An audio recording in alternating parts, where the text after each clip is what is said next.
This episode of the One Piece podcast is brought to you by Shonen Jump. Sign up today to be a Shonen Jump member and follow along with us. For less than $2 a month, you can read every chapter of One Piece, plus you get access to the entire Shonen Jump digital vault, which includes nearly every Shonen Jump series published in English. Series like My Hero Academia, One Punch Man, Dr. Stone, Dragon Ball Super, JoJo's Bizarre Adventure, and many, many more. Start your free trial today by going to a special page for One Piece podcast listeners at viz.com/One Piece Podcast. Again, that website is viz.com/One Piece Podcast. Enjoy the show.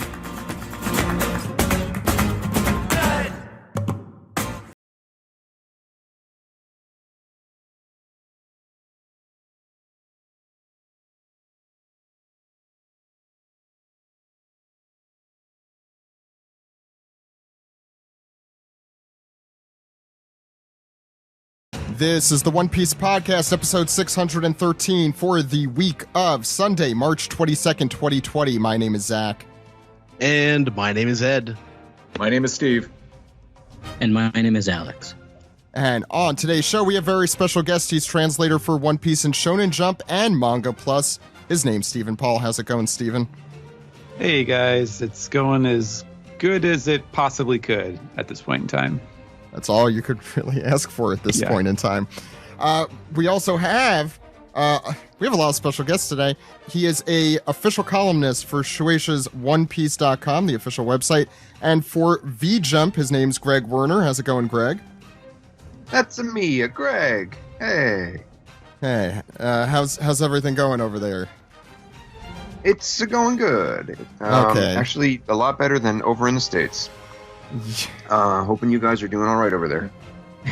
They're years ahead of us. Yeah. I was going to say after Greg did his little voice, it's Greg as the other kid. Last but certainly not least, we have director and animator. He's at Dart Stagio, which I hope I pronounced correctly. Henry Thurlow is joining us once again. How's it going, Henry? Hey, it's going good. You didn't butcher the name too bad. Dart Stagio is the way we probably prefer to call it, but if you say Dart Stagio, you got the Stagio part right, and that's the hardest part. So, yeah. I always get the easy part wrong and the hard part right. So Henry back with us, breaking his curse this time. Every time we've invited Henry on, we've hoped that there was also a manga recap that he could do, and this time, number three, third time's the charm. Here we are. So Zach, is this like a trifecta here? We've got trifecta. Steven, we've got Steven, myself, and Henry as well. I mean, this is like, whoa. Yeah, we got a lot of star power. I think this is the most star-filled episode of the One Piece podcast if you are a complete nerd for One Piece. And the One Piece podcast. So we have a lot to get through today. If you haven't checked out, we've done a lot of stuff on Patreon this week, and with good reason. We've been stuck at home with nothing to do, or just work to avoid. Either way, you should check it out. We did a live crewing around episode this week. We did an episode of the Davy Jack fights where we played Jackbox. We played Quiplash and I think Fibbage, Enough About You or whatever that's called. We also did a special episode, which also got posted to the main feed, about why this is the perfect time to get into One Piece. And last week we also did a few other specials, including a Wash Your Hands collection with 20-second clips that you could wash your hands to. So check that all out. A lot of it's free and a lot of it's on patreon.com/One Piece Podcast. Also, Ed, you found a link here that season 10 Voyage 1 may be available, but who knows? Well, it's not available yet. It was tweeted by @WTK, which if you follow anime DVD Blu-ray releases, you know that you should know that Twitter account. But yeah, there was a listing on deepdiscount.com, which is a website I haven't ordered from since like 2007. And but there is a listing for One Piece Season 10 Voyage 1, and it has a release date for June 9th through 2020, but it is not listed anywhere else yet, so we'll see. And it's DVD, not a Blu-ray. So they've all been DVDs, but I think Punk Hazard is where they went to Blu-ray, right, in Japan. I think around there. Yeah. Steven, we also have video game news. If you want to reveal that. Yeah. It's been a busy. It will be a busy week for the One Piece video games. There was a glorious window of about 48 hours or so where the latest One Piece mobile game came out, titled Bon Bon Journey, before Animal Crossing hit, and everyone immediately stopped doing whatever else they were doing to tweet all their pictures of Animal Crossing. But Bon Bon Journey is a like Candy Crush style match 3 puzzle game that involves all the characters, goes through the story. I think the story mode covers up to about maybe Logtown or Twin Capes, I think thereabouts.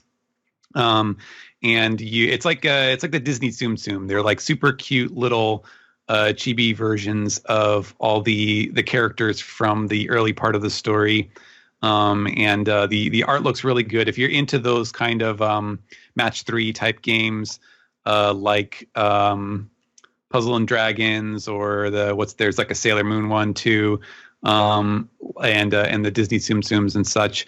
And you like One Piece, there's a ton of really great detail in there. I've been enjoying that. Although I think I've hit the hard part because it's getting really difficult to continue getting through the stages. But so yeah, that's what I've been doing a lot of this week. And this upcoming week, before we see the next chapter of One Piece, we will have plenty of time for Pirate Warriors 4, which is, I believe, coming out on Thursday in Japan and Friday worldwide. And so, yeah, there will be lots of beating up bad guys for us to do while we're waiting for the coast to clear. That is a good way to take out frustration. Yeah. So yeah, Pirate Warriors 4 coming out this week. One Piece Magazine Volume 9 is also coming out on April 24th. So we'll see how things are, but maybe we'll do a review of that around in early May or so. It's like a big one. Yeah, I'm excited. About the production of the manga there, so something to look forward to. That's cool. Yeah, that's like the kind of stuff we live for. So maybe, Greg, we could have you on for that one too. It's depending on the situation.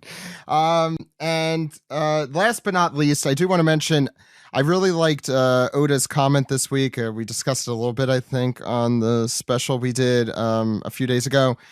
He said, "It's hard to write about anything with a world like this. I'm praying for everyone from the bottom of my heart." I feel like we don't get to hear sincerity from Oda all that often, especially in the SBSs, which tend to be a little more off the wall.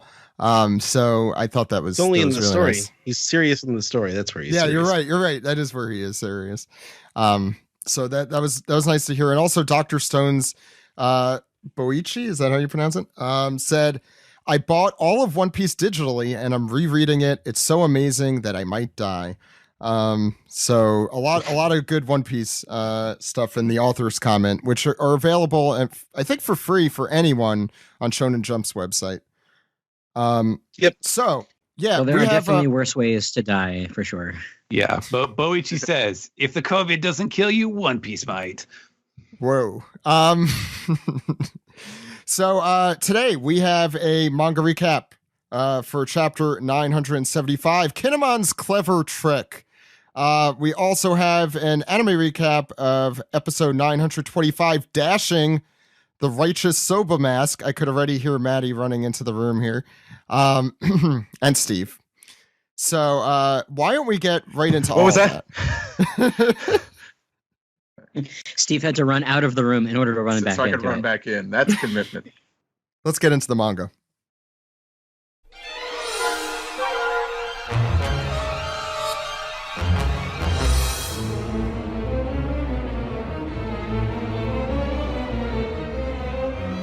This is the manga recap for chapter 975, Kinemon's Clever Trick. You could read this chapter and all other chapters as soon as they come out at shonenjump.viz.com or at mangaplus.shueisha.co.jp. Check it out in both places for free, legally. Again, same day it comes out. Ed, what is going on the front page here? Well, it is volume 23 of Gang Bedge's Oh My Family, and it's thank you whoever you are. And so we see Gotti, he is, he's got a lump on the head, but he's also got hearts coming off of his noggin as well, because he's being kissed by the woman he saved. Now, if she doesn't know who he is, then it's probably not Chiffon. Well, whoever you are, here's a kiss. That's right. Yeah, it could, they are twins, and before, the only way we could tell them apart was like the way they did their hair. So their hair, yeah. So we'll see. The plot thickens. I think what happened here was the germ pirates, due to like sensitivity with the current situation, they became the memory loss pirates. And this means that Chiffon lost her memory and she has no idea who Gotti is. What were you going to say, Stephen? You guys are really playing it close to the chest here with this with this revelation. Anything to avoid saying that this is obviously Lola. What? No, that's dumb. Who?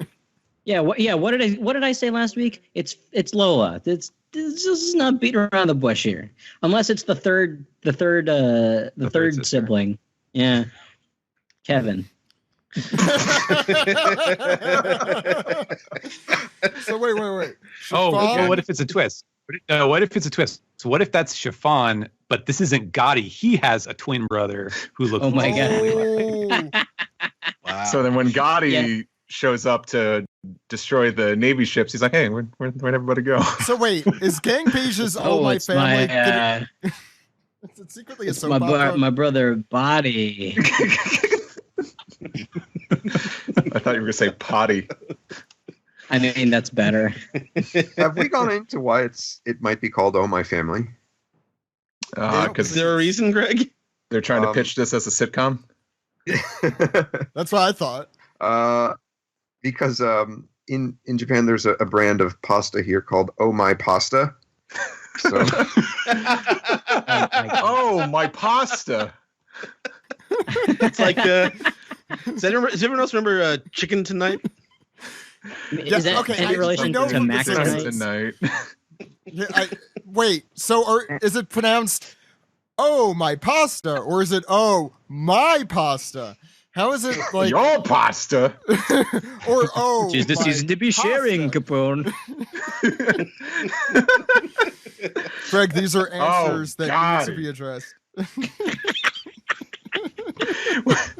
You know what? I'm enjoying this cover story because it's. I'm enjoying this cover story because it's just resulting in absolute chaos on our podcast in the last few weeks. It has. It takes over the whole show, and then an hour later, we get into the first page of the chapter. Ed. Yeah, wasn't Paul like, do you guys normally do this? It's a big chapter to talk about. Ed, do you want to start the chapter out with these two Harry Potter characters? The snakes. Sure. Well, for anyone who was wondering where Shinobu was, here she is. She's tied up with snakes, which sounds about right. So she's wondering, what's gotten into you, Kandro? Or she's saying that out loud. And Kandro's wondering as he holds Momonosuke. That's Momonosuke who's saying that.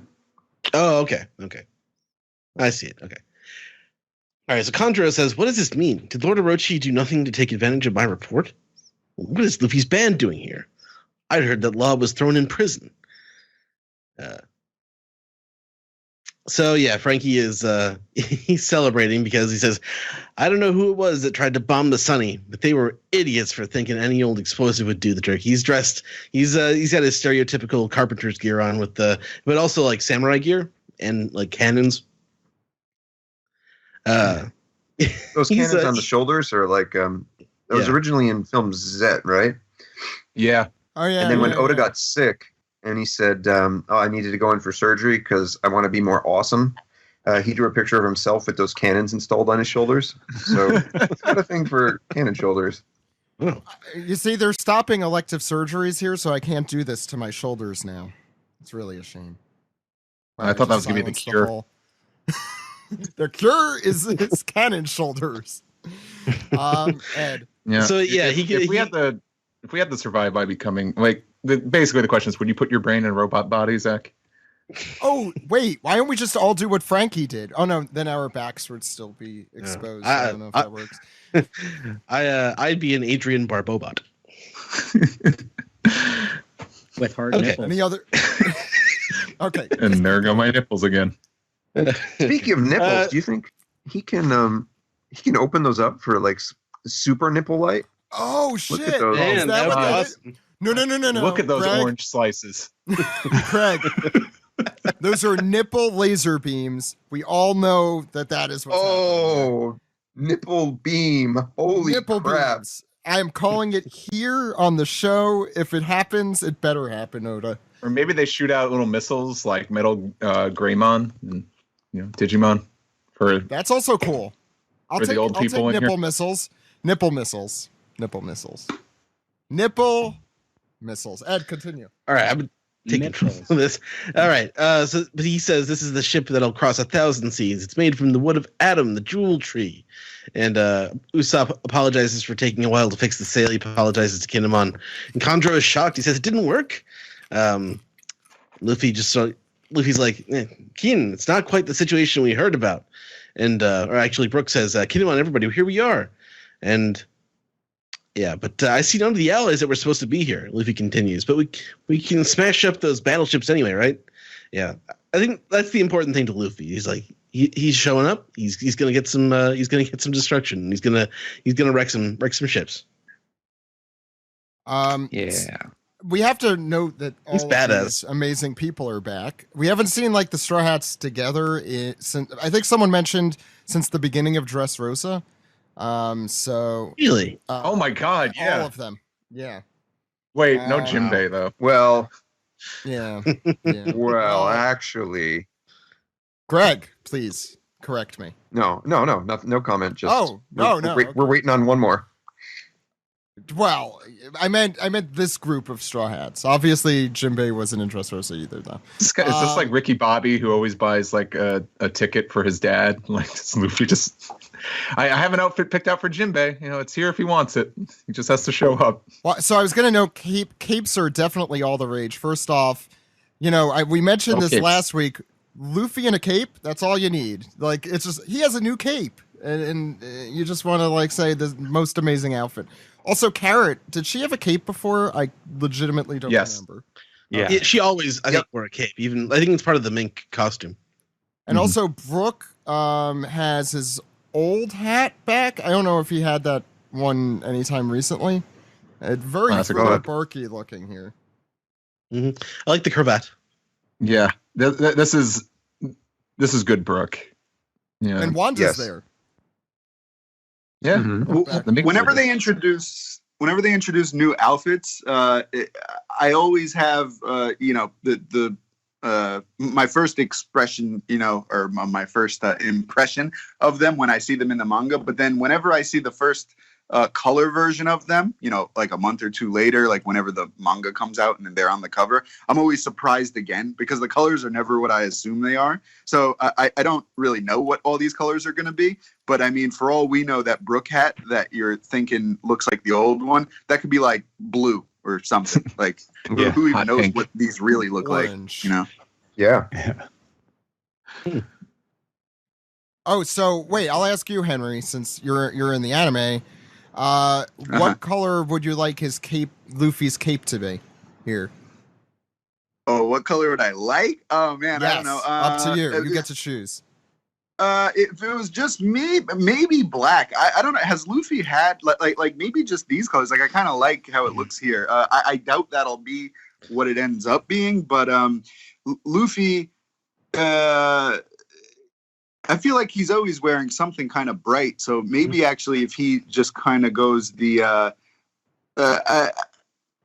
Did he have like when he wears like suits and stuff, like every now and then that pops up in like in a movie, or when he teamed up with Gotti, I guess he had like kind of a gangster like suit on. I kind of like that. So if he's got a whole black motif going on here, I think that would be pretty cool. Though I'm not too confident that actually is the color. You want goth Luffy is what you're looking for here. I wouldn't. Well, yeah, I wouldn't mind it. It's not really a goth outfit. It's just like I think I don't know. He looked pretty cool fighting Kaido in like an outfit that's a little bit more serious, though. Let's say like he showed up to this recognizing it's like a war, and he's not gonna wear bright yellow this time or something. We'll see though. He wore light blue to the Paramount War, so. You know what I missed about it was yellow. Some of the pre-skip chapter or outfits rather is he'd have, and this kind of goes back to what Henry was talking about with the hat, is he'd have something that in the manga looks exactly the same, but would be a completely different color, and we'd be surprised, when we saw the manga covers, etc.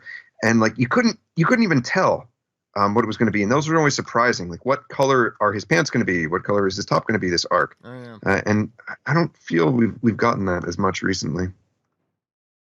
And yeah, like when the reveal finally comes for these, they might all be red and black, which people are probably imagining all these suits of armors are right now.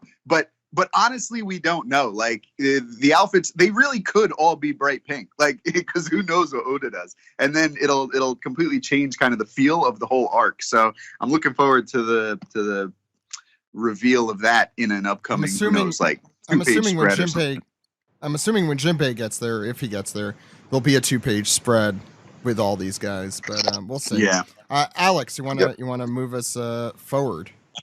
Yeah, sure. I can go for it. By the way, is that a cape or is it a coat? It's a coat. Yeah, and Zach was driving me nuts. the thing that drives me nuts. Yeah, there's no sleeves. I'm surprised not that you can see. I mean, I totally forgot they like Luffy, Chopper, and Brook have already kind of ditched that cool samurai armor they got. I guess it just wasn't their style. Or have they? Well, let me go over to the next page here. And look, there's old Choppy right there. He's got a different Kabuto helmet than he did before. It's a little bit different. And there's our boy Sanji. He's back, but he's dressed in a suit and gloves. He's looking very Parisian. He's full of ennui. Yeah, he's rated Hina's closet. And is now wearing one of her suits. She's even got the cigarette. So here's Chopper and Shishilian and Sanji. They're commenting on the goings-on. Chopper says, "Oh, where are the 3,500 people from the excavation labor camp?" And Shishilian says, "I don't see them." And Sanji mentions, "Or the 200 Yakuza from all over the nation." And here we've got another shot of Frankie and his his big old orange slices. I love the little stars on his Kabuto helmet. And I love the treatment that he's given his shoulders and his forearms too. Looks like it's made of cedar. The wrapping there, yeah. Yeah, it's very cool. I can't wait to see him in action. And there's Robin again. Robin, we actually don't really see a full kimono shot from her, but looks like she's got her hair in a ponytail, which I think is a fine look for her. And there's Usopp, very ninja-esque with that headpiece on. With his sideburns like that, it's almost like a Sun Wukong, like Son Goku, a Monkey King type pose. To me, he looks awesome. Yeah. I've been reading a lot of. Oh, go ahead. I just couldn't help because when I see that headband, I think Naruto and the ninjas from that series. So I couldn't help but wonder if Usopp is from the village hidden in the syrup. Hidden syrup village. Yeah. Well, you know whose headband that is? That's Yosaku. Yeah, Yosaku has that same exact headpiece. Yeah. I'm gonna say that like MMA sparring thing. So Frankie says, there were 200 of Dogstorm's musketeers at Itachi Port and 280 from the Atamiyama Thieves Brigade. And it looks like we're getting this next part is basically hey, remember all those people that were supposed to be here? But I think this is done in such a tasteful and classy way that we can see our heroes and what they're wearing now. Usopp remarks that those dozens of ships that we repaired with their help were supposed to be here by now. And Zoro, who is back to wearing his same old duds, which is disappointing to me, but perhaps it's a different color. I don't know. I really enjoyed his Zorojiro getup a lot. He mentions that every enough weapons for every last one of them delivered from the region of Ringo. And Nami asks, "Did you run into trouble somehow?" And boy, what a glow up with Nami's Wano outfit. my Huh? God. She looks great. This Looks is like amazing. this is incredible, and I love that Zeus is wearing Kabuto. That makes me just. Zeus is the star here. Let's not kid around here. Look at that. Look at that guy. It just makes Brooke me- has gloves too. Yeah. Who can Brooke's got forget gloves. the Rat Boy? And Yeah. Zebra Zeus boy. fella. Cloud Boy. and Brooke and Zeus just bringing it in because they're Afro bros now. I like Greg, that. do you remember what the zebra's name is? I have no idea. I know that One of the About the one of paper the- cards. yeah You're right. the one on the right is Consulate, which is because he's a fox and foxes go Kong. So that's how I remember that guy's name, but I don't remember the zebra. Of course they do. I'll look. I've met a fox, but yeah, Nami's got a really great outfit. This is like all time greatest Nami looks. I'd put that up there already. But I love Can that. you imagine if she's in a fight? Please let her be in a fight. Oh my that, God, like, I fucking when she gets hope so. serious and she fucking takes it off and she wrecks a guy. Oh my God. I mean, that will happen. I like Take that. it off. Take it off. I think it's great that like I like Zeus being there like a whole lot. Like I hope after this is all said and done, he doesn't go back to Big Mom. I like having a fucking cloud on the crew. Go ahead, Henry. Oh no, I was gonna say just real quick. Like I mean, we'll see how it plays out with Big Mom from here on out. But at some point, she's gonna get beaten, right? And I imagine most of the stuff that she put life into is gonna maybe disappear. I don't know, but I can't imagine. I can't imagine Nami like at the very end, you know, like going away with a part of Big Mom's soul and like that all working out. But who Okay. knows? It's Rio Unless Nosuke they all get over accepted. again. Unless they get accepted into the family. Yeah, I was wondering that too. Actually, I could see that happening. By the way, So- the zebra's name is Giovanni. That's Oh. Eighth gym leader in Kanto. and former stepdad of Mewtwo. I'm Giovanni, Mewtwo's stepdad. Jesus, I now does that have any sort of correlation with how zebras sound, like a G or Io or a Bon or? Weird factor trivia. Zebras in Japan go bark bark.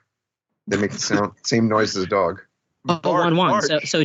So it'd be like Giovanni, like Giovanni. I don't know. like Bark, Wan bark. Wan. Giovanni, the talking zebra. Wait, do they go bark or do they go Wan? They go Juan. Yeah, Oh they yeah, go Juan. so it'd be like Giovanni. Or But they go- Wani is crocodile. Oh, that's true, too. Hey. Hi, they Maddie. go- or they Hi. might go bow wow or rough. Hi, God. Maddie. Alex, you want to continue? Yes. So Kinemon he prostrates to Luffy and crew and says, "I am sorry, the entire plan was leaked." And they go, "What?" And Kandro is very pleased with himself. Luffy is taken aback, and Kinemon continues, "Whatever it is that happened to them, I know nothing." And they're like, "Oh no." The peeps on Kaido's ship say, "Oh hey, we don't know what's going on either. We might have failed to destroy that lion ship, but we made sure to sink every boat lined up at Itachi Port last night." And the Eagle Man says, "I love that. I love the dopey eagle head." And he says, Isn't that "On Birdman? Shogun Orochi." No, we all know what Bergman looks like. No, that looks so much like Big News Morgan's, and I just want to make sure Yeah. Big News Morgan's is okay. All right. This is But- the only human man who transformed into a bird that I will accept in this series. Big That's right. News Agreed. Morgan's is a bird. Yep. Yeah, True. screw Pell. So he says, He's dead. And on Shogun Roshi's orders, we took down every great bridge that connects the region. So basically, remember all that stuff before the flashback? Here it is. Yep. So Kinemon is just gritting teeth, and just probably trying to hold back tears. But these guys carry on. They say, that's why none of your friends showed up. Even if they had made it, they wouldn't be getting to Onigashima without ships. As if it said, like, if you miss this opportunity, you're not going to get another chance here. And we get hot Mom Mothma here. She says, because all the rebels we've lured into the open are going to die slowly and painfully starting tomorrow. And they're like, yeah, that's right, because today's feast is we're celebrating the Animal Kingdom Pirates and the Big Mom Pirates Alliance. They look like Go to Guy characters. Yes, Wait. Very much.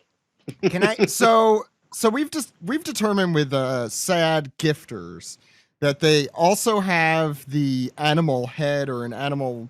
Yeah, they have they like have a sentient animal as part of them. So okay, so we see I don't know who's talking, the eagle there or the guy, because they both have their mouths open. Not clear. And then the moth lady, does she have a moth head also on her somewhere? Like, it's very tiny? No, maybe she probably has, like, really creepy moth legs. Maybe I'm thinking about this too much. Anyway. Otherwise, Steve. she got a good hand from the steel, because, she looks like a passable, like, human being. They don't always have heads of the characters. I think the way it works is like so the smile people are just complete failures, and then these guys are like half successes. So their character designs are always like weird. Like they didn't eat like a real legit devil fruit, right? So it didn't merge with them like a really successful one would. So they still have some like animal powers, but their character designs are always weird. Like it's never like a cool character design, although the moth woman isn't too bad, to be honest. But usually it's like animals merged with them in weird ways. Like they didn't totally fail, but they didn't totally succeed either. Mm-hmm. I'll also just chip in on I do believe she's a butterfly, I think a swallowtail, because back when she had her debut, when they led that assault on Sunny in 959, you get to see a full body view of her, and she looks probably a butterfly. Well, I mean, never suspected the butterfly. So, damn it, Zach. We heard you, Steve. We heard your Simpsons reference. Go on. Zach was able to cut me off and groan while I said the whole thing.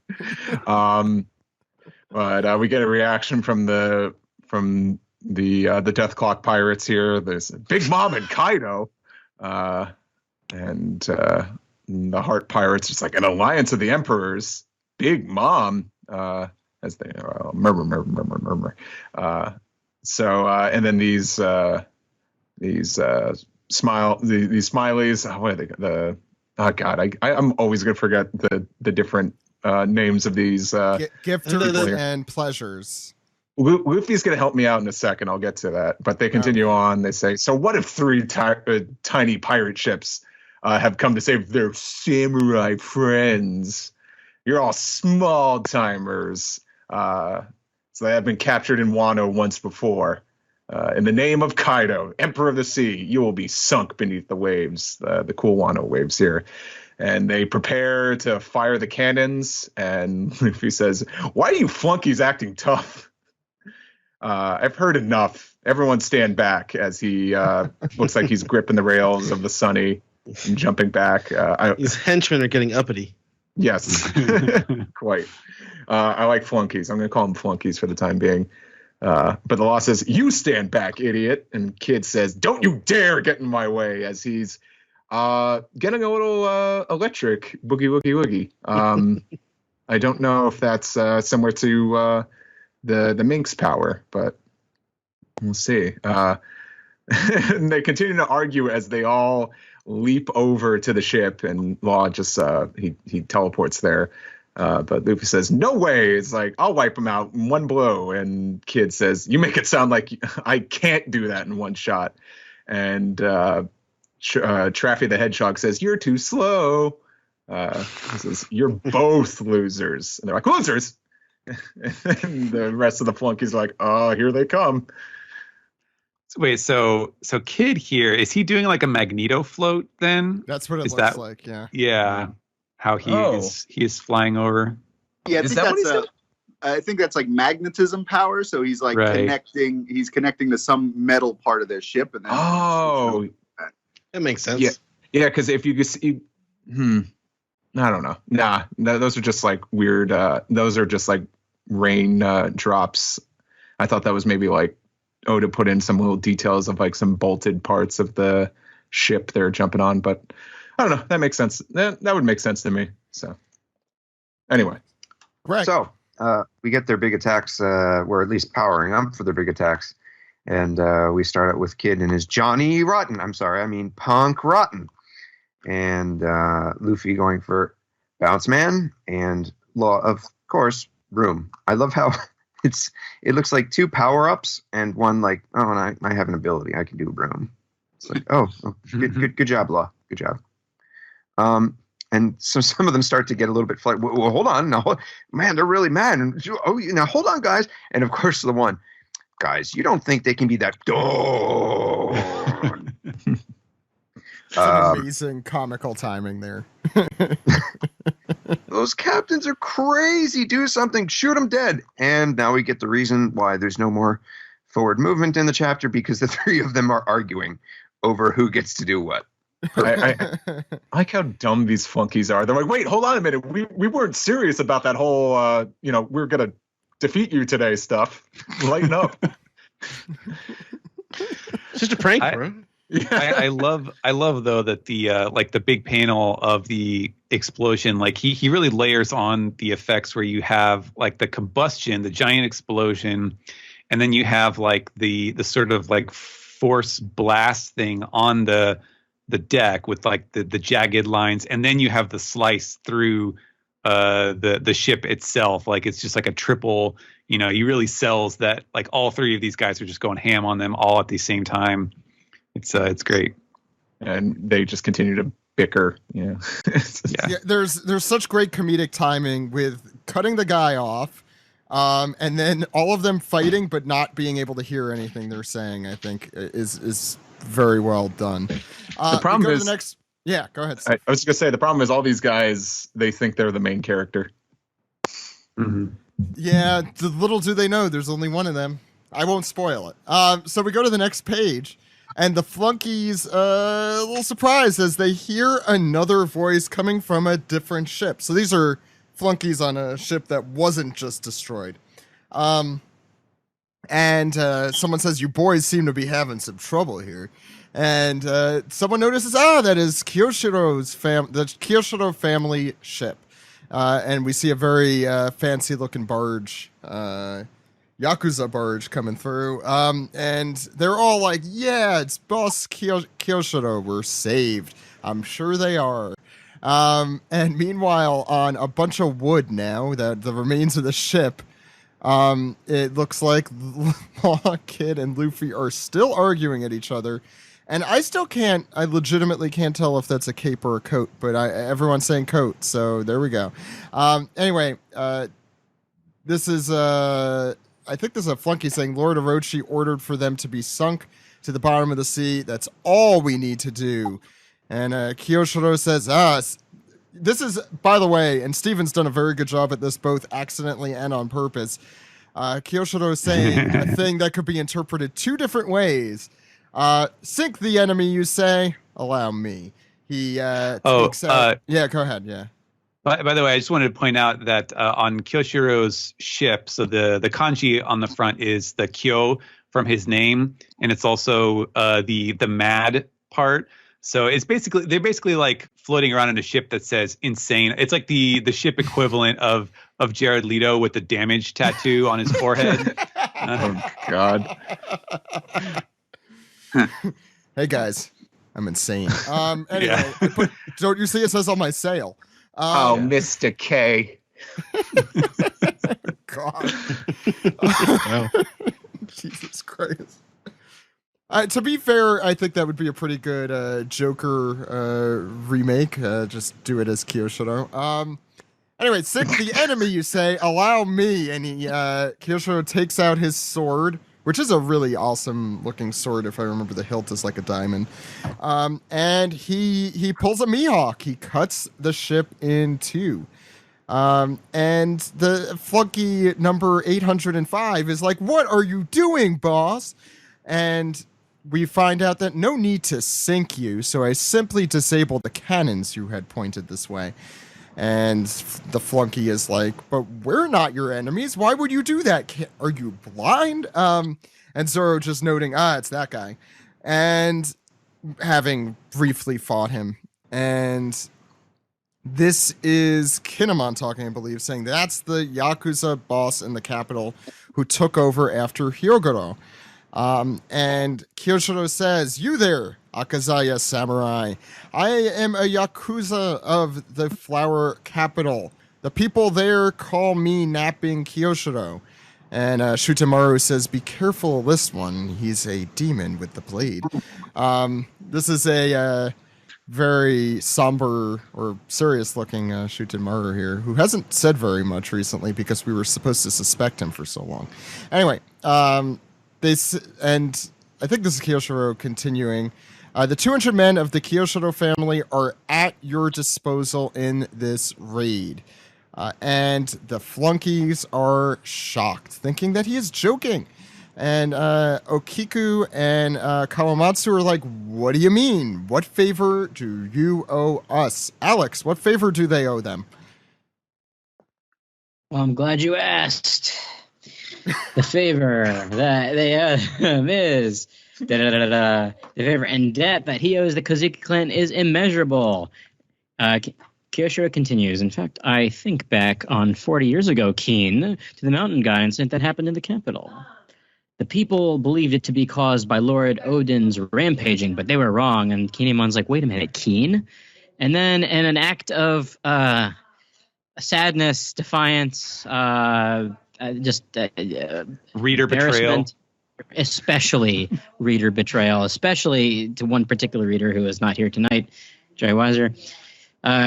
The pompadour that Kyoshiro had on his head that we all had assumed was his ponytail backwards, well, it was just a big old phony, and he tosses it aside, and it flops. Yeah, flops over. This is indeed a pomp circumstance. I like the way we I did said that it better. joke. I was just, okay. Yeah.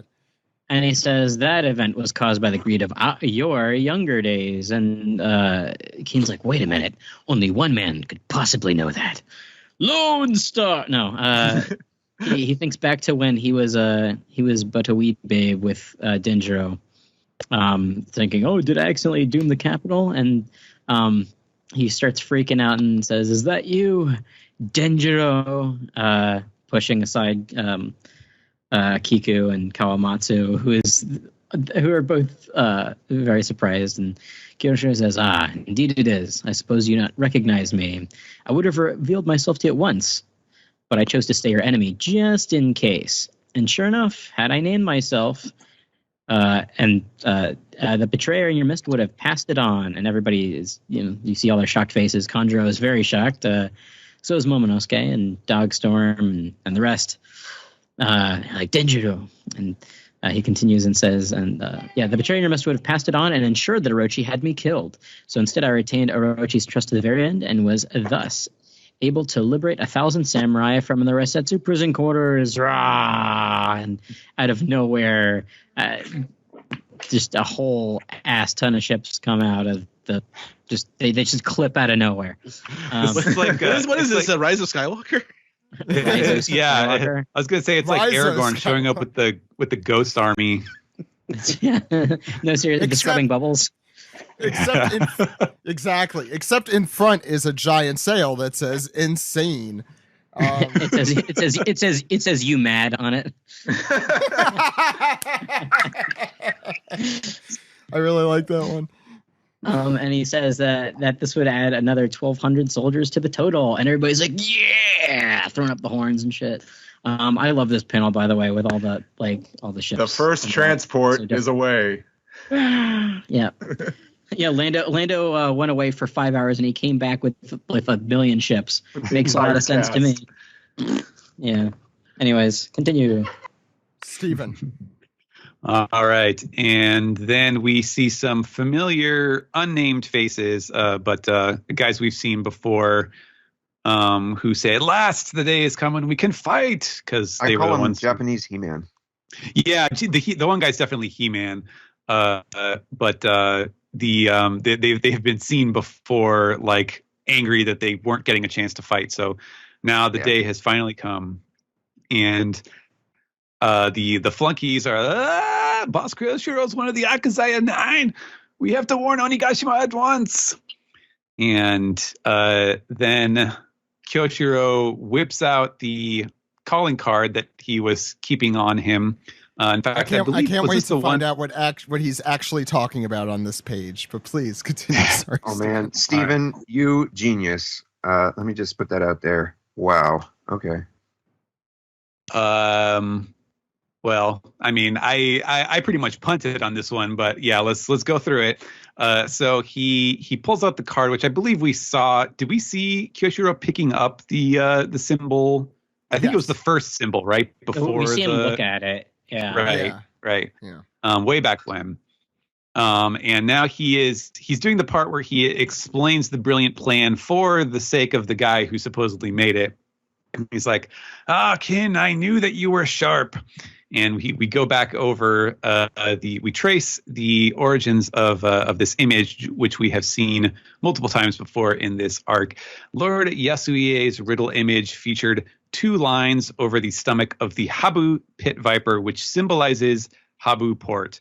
And that was what we saw. We originally saw it without these little lines on it. It was just the snake.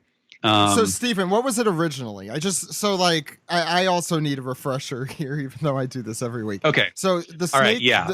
What was the whole card originally? Not to backtrack so much. Yeah. Well, yeah. This is basically what he's kind of going through in this speech here. So originally we saw it was the 2 birds, the moon, and just the snake, not with the little legs attached. And that meant. So it was establishing a few different things. The snake was a Habu, a pit viper, and that was where we got introduced to the fact that there's a port called Habu port, so that there's a homonym that it sounds like this animal, much like all of the other ports that we're then introduced to. And the 2 birds were for the second hour of the bird, which was our introduction to the old-fashioned Japanese time system. And that was important to establish as well, because it's also Ushimitsu Kozo was the guy who goes at the 3rd hour of the bull. So you see that used in multiple ways. So it's like, okay, there's like the animal hour thing. That's part of it too. So that was the original thing. Yasuie put the lines on the snake here. And if you recall, the scene where we saw that added, Kinemon explains that, that's because he's adding legs to this snake, so it becomes a lizard, and that would be Tokage, and that's why we're going to Tokage Port. But Kyoshiro here is saying, yes, the 2 lines over the belly of the snake, of course, are a sign to remove the midsection of the word. So it's like a teacher's markings or something like that. Like, take out everything between these lines. This is what we do in Japan for correcting things or crossing something out. 1 line does not cut it. It must be 2 lines, and they literally say Nisen o hiku, means crossed out. 2 lines. Mm-hmm. And so then we have to kind of resort to the Japanese here, as he explains. It would be super obvious, of course. We all understand that if you just take the middle out of Habu port here, Habu Minato, that leaves. So you take out the 3 middle letters. You just get ha at the beginning and to at the end, and that is the word for wharf. So everyone obviously would have known that. So what you did is you said, okay, there's 2 lines over the snake. And then apparently everyone just magically understood this is referring to the wharf. But because you sensed that Orochi had a spy in your midst, you cleverly misread the answer as Tokage Port in the presence of your group. And therefore, the unwitting spy passed the Tokage answer straight to Orochi. In other words, like the level of information that Kinemon was transferring to different groups created a discrepancy in how they were interpreting what the answer should be. I tried for like maybe 30 seconds to see like, okay, is there any way I can translate this like wordplay into English? And it became super obvious that there wasn't, because like I said, this is like Oda doing the prestige. It's like the third reveal of this thing that has already been in the story multiple times, and you can't really go back and change any of these details to make them work in a more readily English way. So hence I had to kind of just fall back on what the Japanese text is here. But in any case, Kanjuro is shocked. He's like, what? He tricked me? And Kyoshiro continues, such is the foolishness of a man who lies fallow in the capital for too long. Orochi misjudged the distance between locations and chose to make his move last night. And then we see the lady in the butterfly lady who is, it's revealing to you, remember, okay, that's when they did all the stuff where they were blowing up the ships and blowing up the bridges. By that time, all of the Allied forces were already done crossing the bridges, and all the ships you needed had left the port. So the ones they sank were only the leftover ships that they didn't need anymore. And then we see the wharf in question.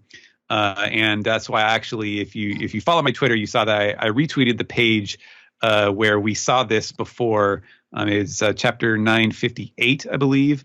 When Orochi is leaving Wano to go to Onigashima on his big old ship, and true enough, like the word that Oda used for wharf, hato, is right in there, and that's I remembered that because I was like, oh, that's right, I had to like translate or try to find the best word to translate this Japanese term as, because of course there's lots of different ways that you can describe a place that boats sidle up to, whether it's a dock or a harbor or a pier or a jetty or all these, different words like that. And so the 4,200 soldiers that you rallied followed the plan perfectly, hiding themselves behind the maple forest along the wharf at Habu Port, that place so beloved by Lord Yasuie until the moment of the plan had arrived. Apparently everyone else who was not present for this, strategy meeting where Kinemon was talking about Tokage Port, just immediately knew, oh, of course, it's, Yasuie's favorite place, the wharf with the maple trees. We all understand that perfectly. And the rest of the Akazaya are shocked. Wait, then you mean everyone is fine? And they're moved to tears. Henry. All right, and so then we have the final two-page spread here. What is it? Hyoji and his group are on the ships. Some of his people are shouting, "It might be 20 years later, but we'll never forget Lord Odin's legendary death. We've always believed that the Kozuki clan would return to power. Let's work together, Akazaya. We're ready to fight." And then I guess everyone in unison, or like a whole bunch of people on the ships, all shout, "The raid on Onigashima hasn't lost a single step." And then Kyoshiro is like, and with our 1,200 to add, the total now stands at 5,400 soldiers. Continue forth, onward to Onigashima. So Luffy's like, whoa, what a sight. Whatever just happened, sounds like we're good to go. So he doesn't understand the situation, but he's like, whatever, I don't even need to figure out the information there. Looks like everything's good, so plan's going to move as scheduled, starting right now. All of Kaido's men are, of course, shocked. Why are there so many of them? And Kyoshiro's like, you truly are a leader, Kin, a man worthy of my respect. And Kinemon turns his back to everyone, kind of nods like, yes. And Kanjuro realizes he messed up, and this is bad. We haven't stopped a thing. Curse you, Kinemon. And then the final panel is Kinemon's face, who he's turned away from everyone. And he's like, so this whole entire time, it was supposed to be the wharf, not Tokage Port. So obviously, he totally screwed up. Doesn't want to reveal that to people. But his mess up here just ironically saved the day. And that's when Kinemon thought to himself, not according to Keikaku. Yeah. I love Kanjuro's like big lion face there. Look at his big teeth. Oh, he's putting on a face. Looks a lot like Kumadori. Yeah, he does. I love this ending. So yeah, let's go around the horn and talk about the this chapter. Henry, do you want to start? What did you think of this chapter? I thought it was good. There's certain parts in the story where I just really cannot stand the week to week waiting, and this is one of them. You know, when we were in the middle of the flashback a few weeks back, obviously I saw a lot of fans on Twitter like, oh, I want to keep moving. But for me, I was like, no, I think this pace is okay. Every week I get more information dump about an interesting aspect of the One Piece world that I didn't know about up until now, right? So now it's just the fun. Every week I get more information. But this is where I'm like, I can't wait. Like, well, I have to wait now. Like, they're slow. Like, it's going to be like a mile a minute episodes where something super exciting is happening that I've been waiting years to see, and then immediately it's just going to stop, right? It's going to be like, oh, here we go. And I have to stop and wait a week now. Oh, here we go. And so that's kind of how I feel. Like, oh, man. I mean, I'm enjoying it, but God, I want to see more. And I will say, 2 weeks. Yeah, that hurts. Yeah. That hurts, man. That hurts. It's interesting. Oda really is an amazing storyteller. So there's two things I kind of want to mention here. One is it's interesting how many, like, there's so many characters, and yet he really does hold them all together. Like, in his mind, he knows what group knows what information, who has come in contact with what group, who knows the actual identity of the other character and who doesn't know that identity. And when you see it all coming to a head here, like, it's so interesting how there's so many characters that were lying to so many people in different ways. So Kanjuro lied to the whole group, right? But then Kyoshiro, like, he lied to his group. So, at first the good guys were all betrayed, and you felt like that's terrible. But then you realize there was also a backstabbing on the other side. So it doesn't all totally even out. Like, but it's interesting to see just all these revelations one after another, and the groups that didn't have anything to do with that, like Luffy's group. Like, Luffy isn't actually just being stupid here, I don't feel, when he says, like, I don't know what happened, but anyway, good to go. Like, there's all these tons of backstories for all these characters that he's not aware of, and it's probably the right decision to just be like, I'm not going to question this now. Looks like the situation's fine. Let's focus on that instead. And also, the last thing I'll say is, Oda jumps into, like, comedy at random spots, right? And has really kind of silly character designs. So the series never gets super dark, and the characters are never so ultra serious, like in a series like Berserk or something, right? Like, it's not like, oh man, this is so dark, a joke would be awkward. And it's because he set up that world where jokes can kind of happen at any moment, that a chapter like this can happen. Because Kinemon messing up here is really important to the story, but I can't think of another manga where this would actually work, because the whole plot ends up kind of working out in the good guy's favor thanks to a joke. And if you didn't set up a world where jokes can just happen at even serious moments, then this would be really, really awkward. And I imagine in like if this happened in a serious movie, I'd be like, oh man, they're gonna really like have just a joke advance the plot like that. But somehow it does work in One Piece because he's, set up that kind of world and that kind of just feel for how the stories play out over the course of 1,000 chapters. So yeah, that's my. It happened in Gintama too, but like the main character would probably fall on his face and be the butt of the joke. Thank you for saying that. I think that's an excellent point and a very interesting observation.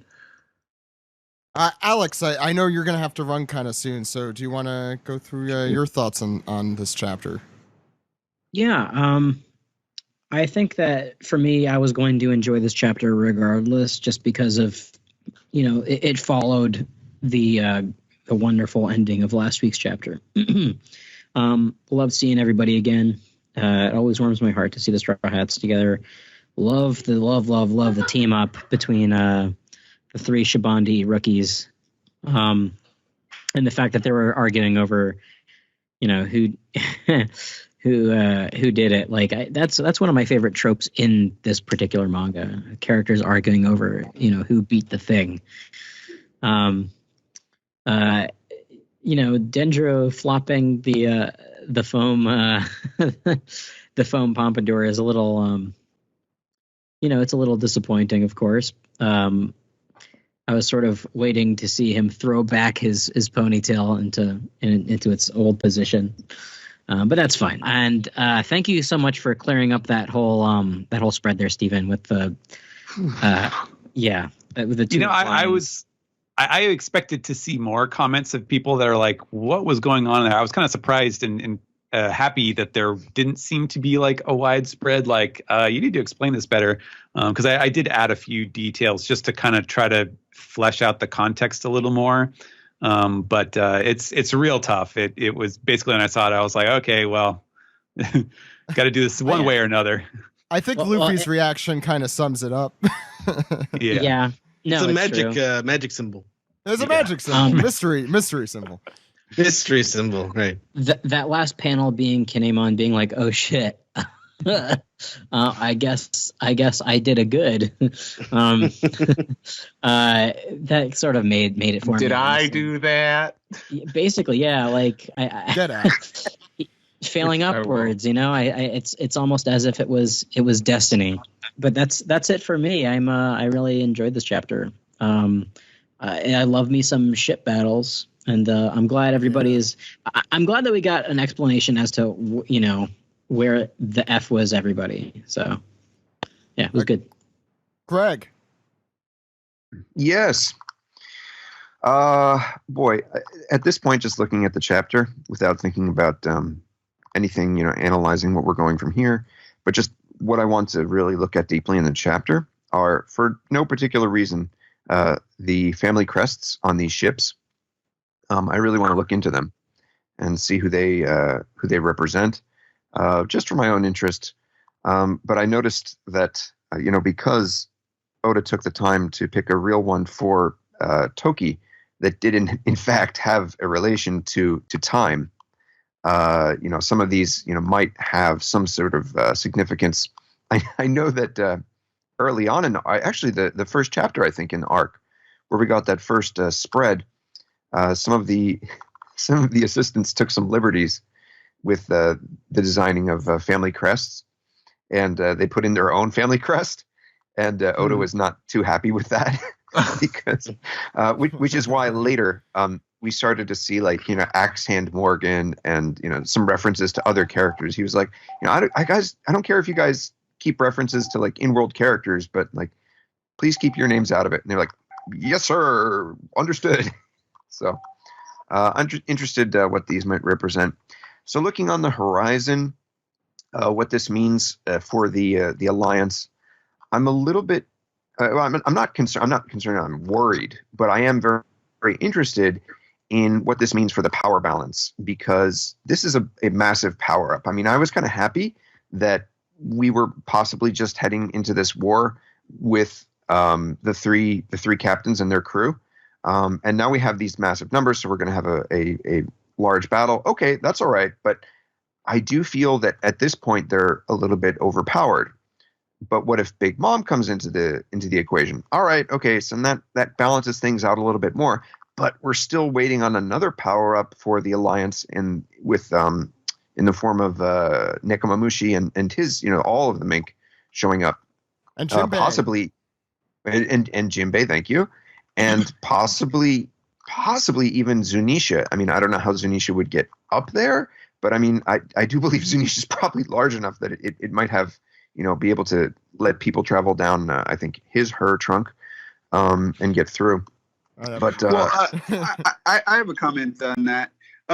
So we isn't there 3 stages? Because I was kind of mentioning this when we were talking about the animal people. So there's the total failures when they take Smile, and then they're people that with a smile on their face, right? And then there's the next level where it's like half mixed, right? And it's like they're powered up but not super crazy. But then there's like full on successful gigantic beast morphing, right? And up until now, we've only seen them in silhouettes a whole bunch of times. The numbers. Yeah. So we've seen them like arriving on the island before the flashback, right? And then during the flashback, we saw in silhouettes, like some of them were chasing behind the group as they were escaping from the execution. But like when they show up, obviously in a chapter or two, those are going to be revealed. So on the side of Kaido is also a giant faction of just like giant kaiju monsters that we haven't even seen yet. So I'm still worried that these little samurai people, to be honest, are massively like, outnumbered. Outclassed. Yeah. That's where Wadatsumi comes in, if Jinbei's still with all the Sun Pirates. Yeah, I don't feel that there'll be I know that they're going, that's their role. They're going to come in, but like, where does it go from here? So our heroes have a power up. So the next thing that needs to happen is they need to get beaten down, and then we need to get our next big power up reveal. So what's going to come in at this point to take things down? I think you're keen on that. Is that the numbers coming in, especially since we've seen them on a ship before, would be perfect for this battle. They'd be good to take things to Kaido's advantage. But man, if those 3 captains can get their shit together, which is obviously why Oda's having them, fight right now, then they're a force to be reckoned with. I mean, they took down an entire, I don't know what class that is, but warship in an instant, and that's massive, especially for the Zako out of the mooks, yeah.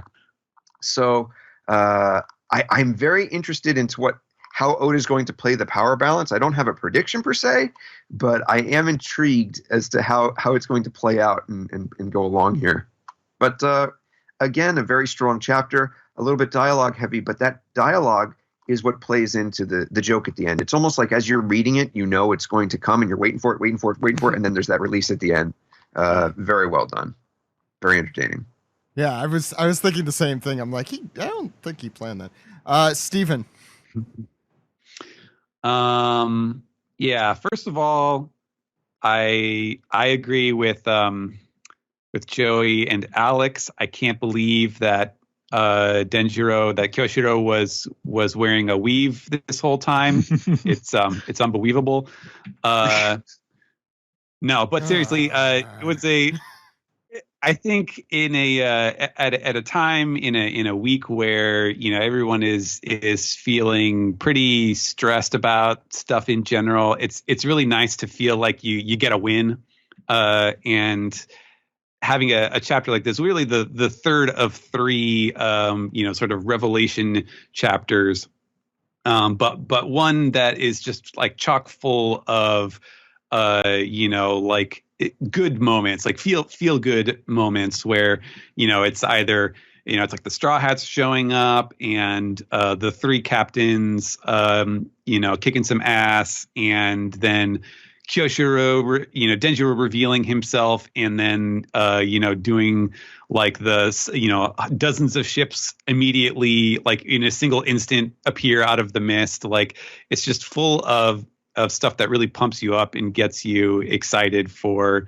what is going to to come ahead, and that felt really heartening at a time like this, and so that was really fun, and that was why I was really excited to come on this episode.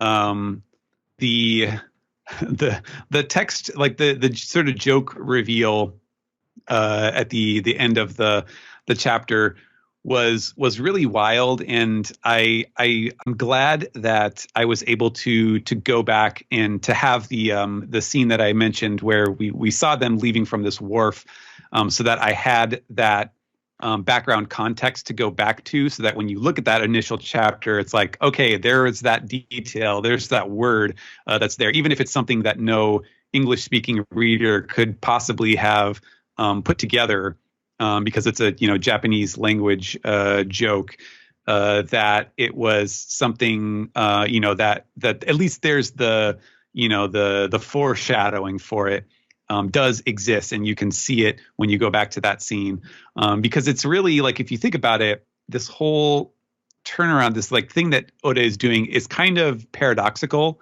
because in universe it's supposed to be something that the characters we know couldn't detect, like they mistook it for something else, and yet like the proper interpretation is apparently so obvious that anyone else who saw it would understand what it was referring to, and yet it also has to be something that the readers in real life don't understand or wouldn't think of until you do the prestige, you play the hand, and you tell them what it is. So it's like it has to be both obvious and completely unobvious at the same time. And so I'm really curious to see. I haven't looked to see like what the Japanese reader reaction is, or if they were all like, "Oh yeah, this is totally obvious," like we knew that the whole time, or if it was as surprising to them as it was to Kinemon. But it was. I mean, I think he, just in terms of like playing, the execution of the joke as far as how the characters see it with Kinemon's reaction, I think he did a great job of making it kind of universal to the readers worldwide. I mean, Stephen, I'd say Kinemon's reaction is what kind of like sells the whole thing, even if the whole thing isn't worth the price. Like it like, I think on its own you're absolutely right. It doesn't really make a whole ton of sense, but I think the joke of it is kind of what sells it at the end. Yeah, it's interesting too, because like it also makes you realize, like, Kyoshiro or Denjiro here talking to his old friend Kinemon, that you say, "Oh man, you're so brilliant! I can't believe you're so smart." And then you realize, like, wait, at this point, Denjiro is like 20 years older and craftier than Kinemon. He's still like the same doofus that we saw, just before the end of the flashback. Just like a few months older. Wasn't he younger than Kinemon? Even at the he was not that much. He was younger. They were close in age, but. And also, wasn't Denjiro the more responsible one of the two, because he was always doing the money and yeah. It's definitely played up for the joke. I agree with you there, Stephen. Yeah. Steve, thoughts?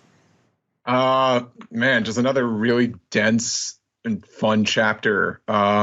It's great to see the triple threat of Luffy, Kid, and Law back, kicking ass.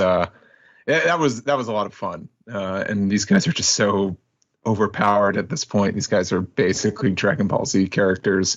But the fact that they're just bickering, they're not acting all like, well, they are acting smug and cool, but they're doing it in the very One Piece way, which is constantly saying, "No, I was here first. Me." Well, it's also that Kaido just sent a bunch of nobodies to this because he thought it would just be a mop-up operation that they already won. Everyone underestimates Luffy in this story. That's the ongoing theme of One Piece. I really like the Straw Hat reveal. I'm glad to see them out of Wano garb. I mean, I enjoyed like the Luffy Taro and Zoro Juro stuff and all that, but this is getting back to, it's like, yeah, this is still One Piece. These are still the Straw Hats, and something more like familiar feels nice. Definitely, they're probably going to be some different colors, like, because Luffy's sash is colored in dark, and I don't think that's something Oda did previously towards the beginning of the time skip. Has he? Yeah, I just checked. Okay. Yeah, I was interested too. Yeah. Thank you, Greg. Thank you. Yeah, I wasn't sure on that. Frankie, I want to buy that action figure. Yeah. And I can't wait to see more reveal of their outfits. It looks really cool. Anything else I really want to talk about? Just, when this was getting really wordy and blabby, talking about the whole plan and this pun that, Steven's right. I would have never guessed this. And I was thinking, part of me was beginning to think like, I don't know. Like, it's like we're all familiar with how dense with word bubbles One Piece could get, and One Piece can get at this point. So I was a little concerned, but then when that was just like a bit, that was the whole point. That was this very convoluted and I don't want to say convoluted, but very complicated plan, and it was just it was totally a fluke. And what a great punchline to end the chapter on with that. That I think that's what truly makes it a great chapter. I like the Luffy kid and Law stuff, but just that punchline at the end was wonderful. And just going back to the second to last page, this will be my last bit here, because we're talking about the one guy that looks like He-Man. I'm surprised we didn't talk about this guy in the second panel here, one of the flunkies, Bluno from the sake bar. Not Bluno from the bar. No, this is Bluno from the sake bar. Ed, what were your thoughts?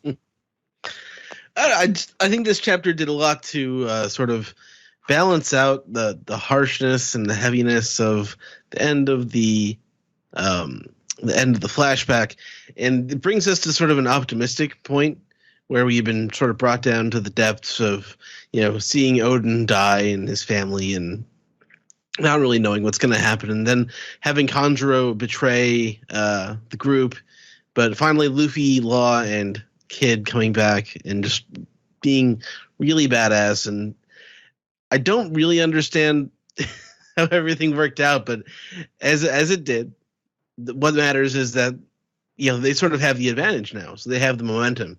But again, they're facing nobodies right now, so they actually get to go bring the fight to Big Mom and Kaido as they sort of have this ceremony or have this party on Onigashima. So it's interesting that after all this time on Wano, the next battlefield at least is going to be on Onigashima and not sort of separate from Wano, which sort of leads me to believe that we're still quite a ways away from the end. And we don't really know anything about Onigashima, which is interesting, except that it's a Spider Skull Island from the Venture Brothers. Spider Skull Island. Just waiting for Steve. I don't have much to add here. I do want to make a note about last chapter. I saw someone post, and it's somewhat related to this chapter too. The painting, The Great Wave off Kanagawa, has 3 fishing ships. And I did not realize that was kind of what was portrayed at the end of last chapter and this chapter with the 3 worst generation ships with Kid, Law, and Luffy. Maybe. I mean, it's also just that all of those waves look like ukiyo-e paintings in Wano. I really enjoyed this chapter a whole ton for all the reasons that were said. Just seeing the Straw Hats again, I think, Greg, we mentioned it you mentioned it a few weeks ago, like Oda makes a flashback knowing that all you're thinking about is, when are we seeing Luffy again? When are we seeing Luffy again? So to see Luffy again is there's a cathartic element to it. And Steven, I think, put it super well. Like, this has been a very stressful few weeks. So just seeing Luffy really helps. And I think, to kind of go to Oda's comment there, it really means a lot when things are chaotic and uncertain, to kind of have a chapter of One Piece there, which is all the more reason why I'm upset it's off next week. But overall, this chapter was a ton of fun, and I love the fact that it was a ton of exposition leading to a punchline, and not just a ton of exposition for the sake of a ton of exposition. I like that it both served what it needed to serve, and it also had a funny ending to it. And Henry, I think, put it really well. That's really something One Piece, and maybe only One Piece, could really pull off. Gintama also, but yeah. Yeah, I think everything else that's been said has been said. I really enjoyed this one, and seeing all three of the Worst Generation pulling out all the moves again, all the stops, really cool. You guys ready to move into the next segment? Actually, I did want to add one more note about some emotional resonance that this on these last 2 pages. The more I thought about it, the more I really like this panel in the middle where they say the raid on Onigashima hasn't lost a single step. When you think about what is actually being underlined and emphasized here, is that it's the picture that you're seeing the backs of specifically the Akazaya group that we've been following this whole time, that we left off before the flashback, them at their darkest moment where, you know, they were completely lost and they were like, all right, we're going to do this suicide mission. And in this panel, like once everything has been revealed and you see, okay, the plan is still on, everything is still good. And this, like, there's no, the Sunny isn't in this picture, or Kid or Law's ships. This is all the Wano ships that have come to their aid, and to see their like efforts specifically being rewarded here, I thought was really surprisingly powerful. Because of what exactly Oda is showing you here, and I was really impressed by that. In an arc where I think probably maybe one of the biggest repeated criticisms that some people have with it is that they don't feel like they quite have that emotional attachment to all of these central Wano characters that are supposed to be our heroes. That they're like, no, we want to see the Straw Hats more. Like, all these other characters are just for this one arc. But I feel like moments like this really help underline, like, and make them more important, like to really get into the trials that they've been suffering, and to see them rewarded like this. So I really like this panel.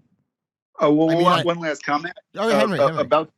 About the family crest that was mentioned, and like wondering who these characters are going to be. I could tell one of them is going to be a character named Link from the Land of Hyrule. You got the Triforce on a ship right in the back there. I don't know if one of the assistants put it there or whatever, but I mean that's just 100% the Triforce. So. Oh, well, that's actually that is a family crest. It's associated with Shintoism for some reason. I'm not sure why. Really? Okay. Yeah. I learned something. What about the Otakon logo all the way on the right there? It's a fan. What was I gonna say? I think this is, I mean, to add to Steven's point too, I think this is a really good capper to the flashback. Like, this is what all of that, I think that's why there's so much more emotional resonance to this in particular. Is that like that low moment that we start the flashback in and end the flashback in kind of comes to a head here. And we finally have like a little positivity starting to come out of this arc. Mm-hmm. There's a storytelling maxim that's something along the lines of if everyone starts a story in a really bad place, they usually end it in a good place, and vice versa. If everyone starts in a good place, things usually go sour pretty quick. And Kinemon and crew have been in a bad place for a very long time here. And I'm hoping that this is starting to turn the corner for them, though probably through a epic battle of some sort. But we'll see. Any other final thoughts? I just forgot to mention, I think part of the reason why also I'm just really very excited to see Luffy, Law, and Kid just fight a bunch of people, because after watching Stampede again last week, and realizing how fun that festival part of the movie was, this is gonna be some good stuff for sure. And I forget if there's something else. Nah, that's it. Yeah, it's some real fan service in the same way Stampede was fan service. Like. Oh, I just realized. I realized too. Just Luffy just going on these enemy ships and fighting a bunch of just like a bunch of enemies. This is what like every One Piece opening has featured, which I always wished was more. It was incorporated more into the series. So hopefully we get a really cool seafaring battle for another chapter or two. Good stuff for the next opening too, I'm sure. Yeah. Okay. Yeah. That's gonna do it, I think, for the manga recap, since we're at almost record length here. Let's move into the next segment.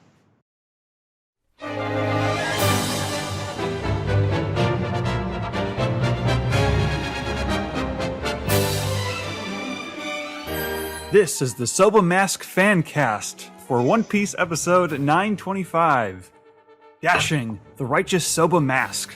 I'm your host Sam, and today with me we have, once again, we have Hot Streets' own Steve Yurko. It's gone too soon. 2 great seasons of Hot Streets, but thank you. And I think this is our first for the anime recap. We have our dear friend Maddie.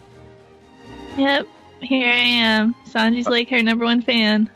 I was going to see if you were going to allude to this at all, but you didn't, Sam, so allow me to introduce both Maddie and I as member of the Soba Scouts. I hadn't. Do we do like the little soba eating motion? Is that like our salute? Yeah. Oh God, that is going to be our thing now. Like the Marine salute. Mm-hmm.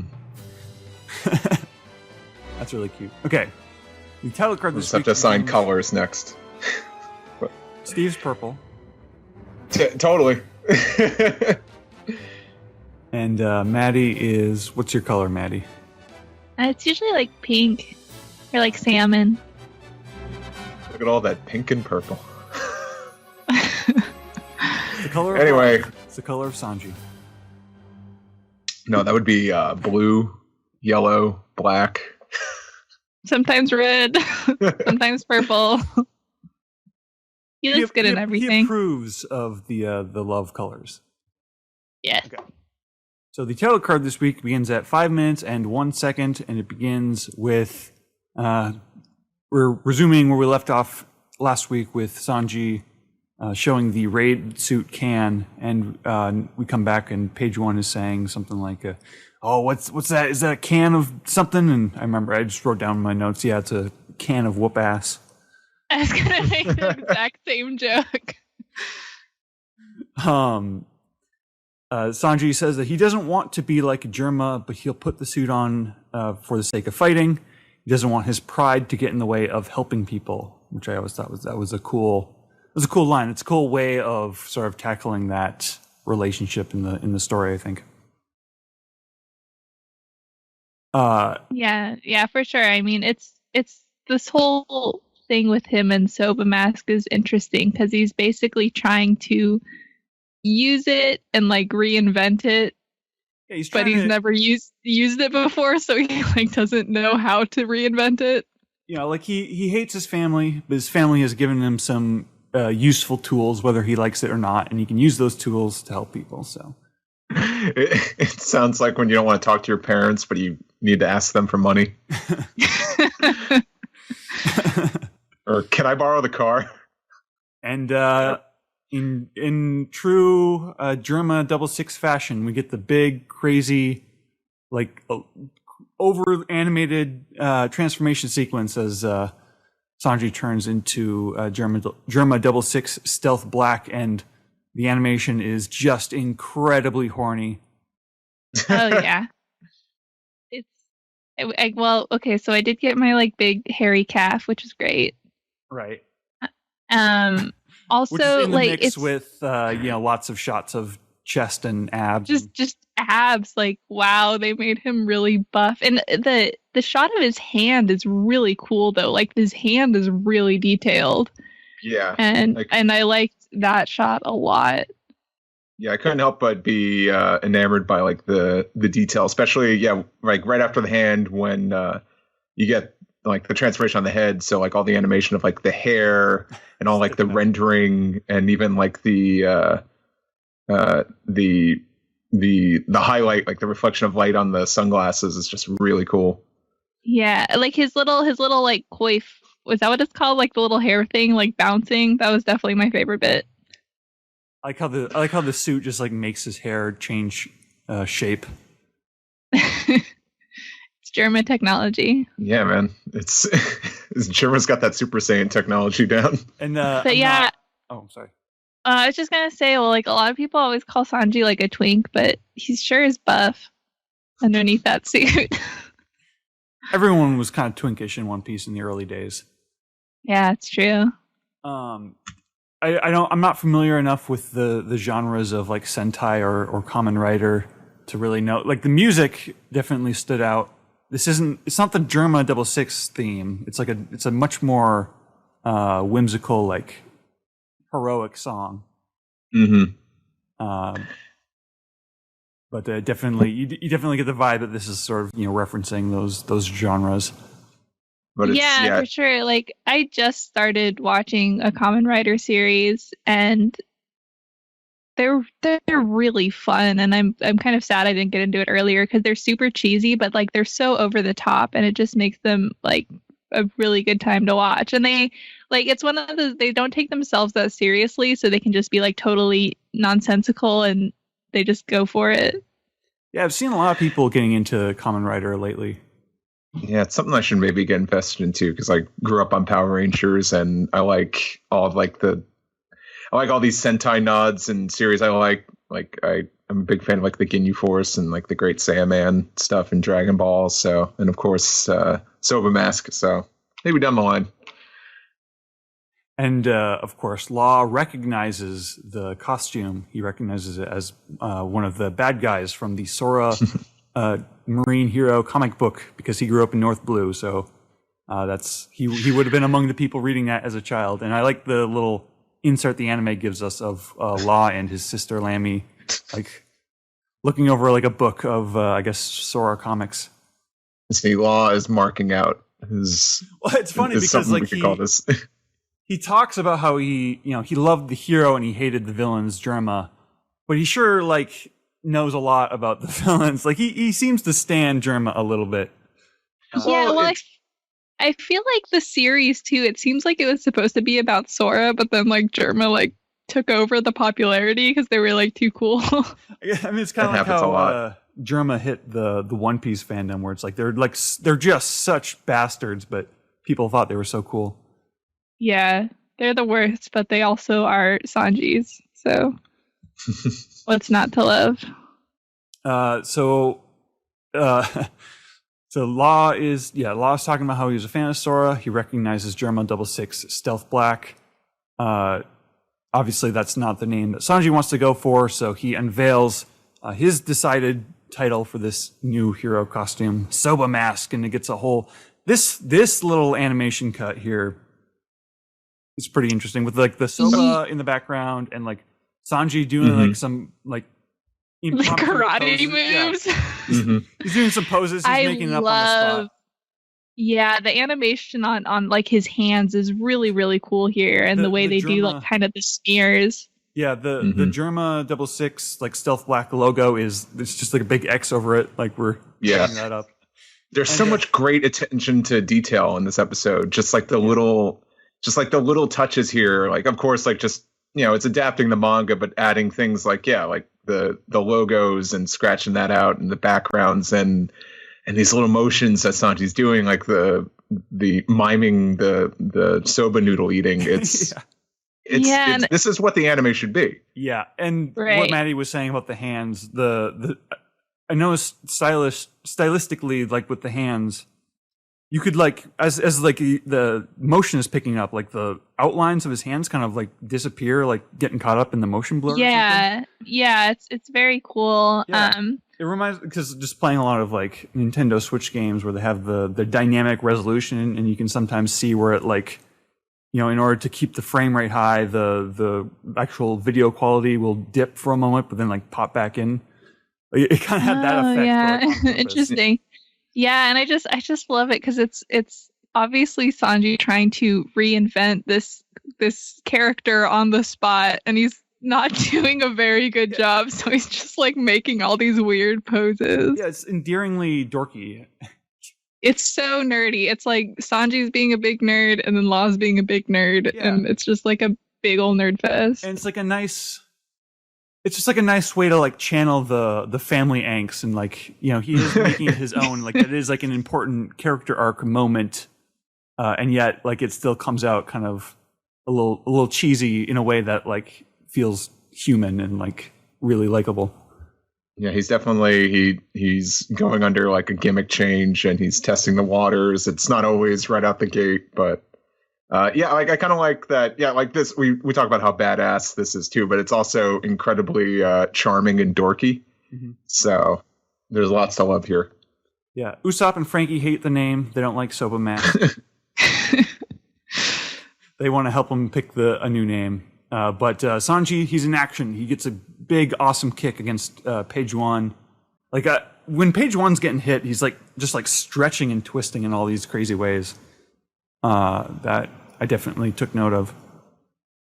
Yeah, well, and too, I was gonna say I love all the cuts they do to like the original Sora series, where you get to see like the kind of like how Germa was drawn in like the comic book, and like it'll like when Law's talking, it'll like have that image in the background, which is really, I think it's fun, and I like because the designs are kind of like not as cool. They're just kind of like in big like jumpsuits with a logo on them. And even like Stealth Black is like wearing yellow, so he's not that stealthy.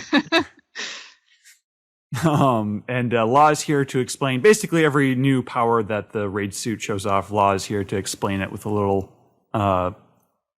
picture card of like what how it would have appeared in the comic.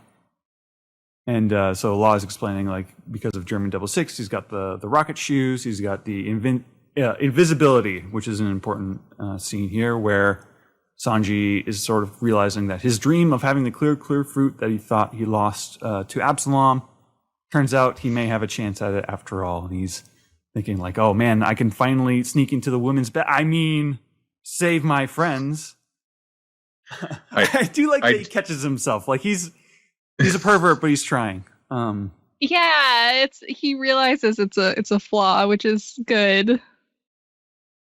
And one of the things I like that they added here was just that shot of like, no, I could use this power to save my friends, and we get that cool little like splash page of him in front of like all his crew, but Nami and Robin are pretty prominent.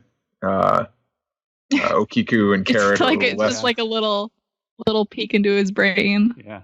Like it's really cool because like of course like it's playing into like the woman's sexiness a little bit. Like Robin's sleeve is like coming off of Nami's like around her shoulder all the way down, and Okiku is just resting her arm on Frankie's hair.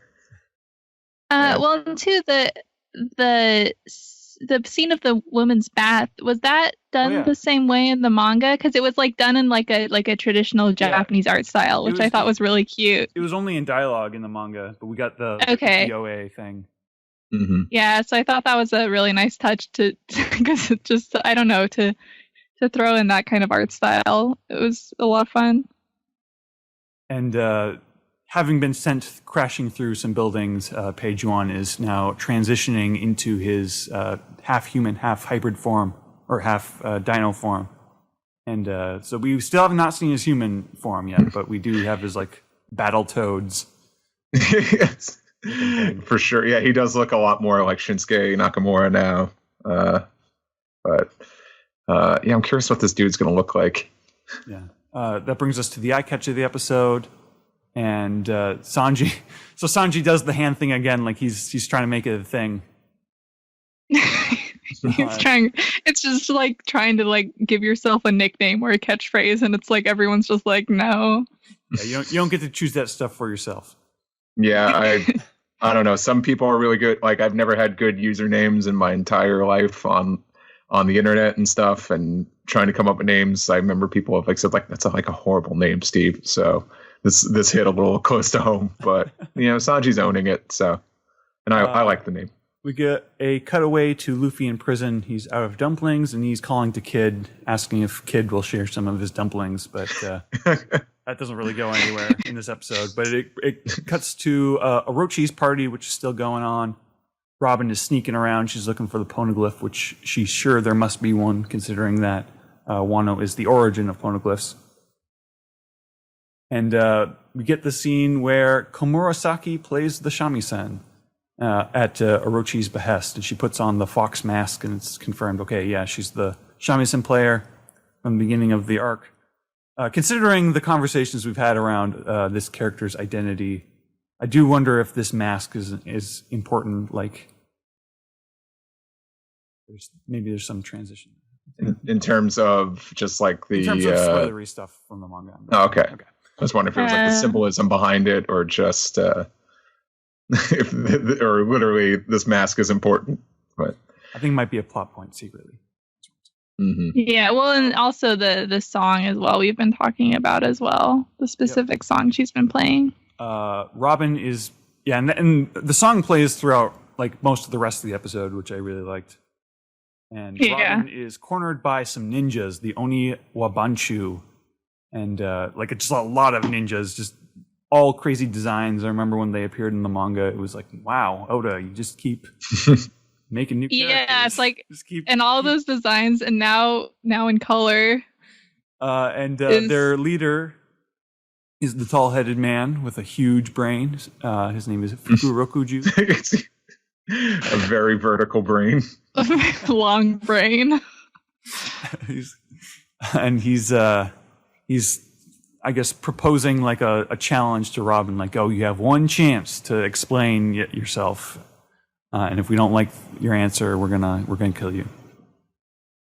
So the shamisen continue, like, and I love how, I guess the thing that is really always been interesting about the shamisen song since it's appeared in the anime is it's like really energetic. Like it's meant to like get you pumped when it's put up against like action scenes and stuff. And well, I love like the little noises that she makes when she sings it too. It's just like, it's such a cool song, just in general. Yeah, I wasn't gonna try to do it because I know I do a bad job. And this cut of just like hybrid page one, like storming at Sanji, and Sanji like dodging and fighting back, like. I think this is somebody who was on, people on Twitter know more about the animation staff than I do, but somebody was mentioning, like, it was somebody who's like really young who did this cut. Like, it's like probably the most impressive cut. Actually, I'm going to look it up just because it's really neat. It's really good. And, the whole episode is great, and the finisher is great too. Sanji's doing like these, I'm trying to think of what these like mid-air spin kicks remind me of, where he's like pirouetting like in the air so you can get the momentum to do an extra strong kick, and it just flows into the choreography really, really nice. I'm just trying to rewatch some clips for you. You'd be a great like figure skater.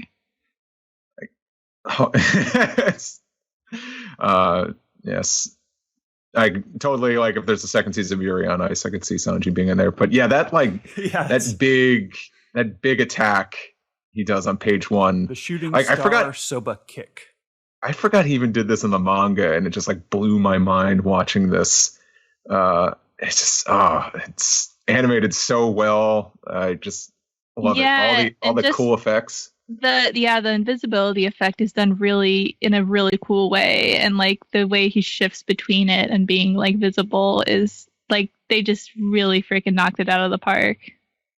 And to finish us off, Sanji makes a comment about he would like Frankie and Usopp to help him redesign the suit a little bit, maybe make it a little less Germa-like, which is a detail I've always been cool with. I was talking about this with a friend recently. He's like, oh yeah, we're probably gonna see the new Soba mask costume soon. I was like, oh, I forgot that was even gonna be a thing. Yeah. I hope it doesn't change too much. I like the look of this. Yeah, it's already. Yeah, I would think maybe they get rid of like the logo or something. I wonder if they're gonna change the colors, because the colors aren't. It was such a weird reveal when they did the colors, because everyone was like red. Yeah. Really not like. Because isn't there already a red one? I remember I was like working on like a Soba mask button design for AX, and as soon as the opening came out, and I was like, and the scarf is now red. Yeah, I think everyone was expecting there to be like yellow, but yeah. So no, that's definitely something to look forward to. And we get another stylish to be continued card. There's been a lot of those lately, where it's kind of a close up on Sanji, and then I don't even know how to describe this effect. It's like it's a stylish fade to the to be continued card with the kind of superhero sound effects. Yeah, he turns invisible, and then kind of just the to be continued frame kind of just comes into view. Yeah, it is hard to describe, but it does look amazing. Yeah. General thoughts on this episode, you guys? Do you love it? I'm not even joking. Well, I think the reason why I watched it one more time was to just prep myself for the recap. But yeah, I've watched this episode 3 times. Yeah, it's just like, I mean, obviously, like, we're, huge Sanji fans, and I think we kind of had, high expectations going into this. Like, can they actually make this as cool as it is in our heads? And, like, they totally did. It's like, the animation was incredible, and just all, like Steve was saying, all the attention to detail and all the extra things the anime added, all these, like, poses and these little touches of Sanji in the Soba mask outfit just really brought it up to another level. It's one of those things where it's like, usually, like, I'm like probably like 70% a manga fan and 30% anime, but then when I see things like this, I'm just like, man, it's like you really have to experience it both ways. Yeah. Steve? Yeah. I'm just happy this episode came out when it did in terms of like the anime. I don't know what you want to, ever since the Wano arc started, like the second coming of the anime, the rebirth, because we had some cool Germa transformations. Yeah, facelift maybe. New year, new One Piece me. We had some like amazing transformation sequences for Germa in the Whole Cake Island arc, but then it would just go back to feeling like a regular episode. Like this, like, it wasn't just the transformation sequence. It was like the whole episode all the way through was so tremendously animated. It was such a job well done. Like, it wasn't like, this wasn't just like, oh yeah, just check out this one scene from the latest One Piece episode. You don't have to watch it. No, you should watch this entire episode. It's really, really good. Yeah, I loved this episode. As a guy who likes Sanji, but I'm not in the Sanji fan club. This really brought the whole Soba mask thing like 100% home. I liked it, but it's one thing of many in Wano. I liked it in the manga, but it's like it's just surrounded by so much stuff. Like, it doesn't. I never took it as like a particular standout, but like I said, this episode just brings the best out of it completely. I agree with you guys. I love the animation looks great.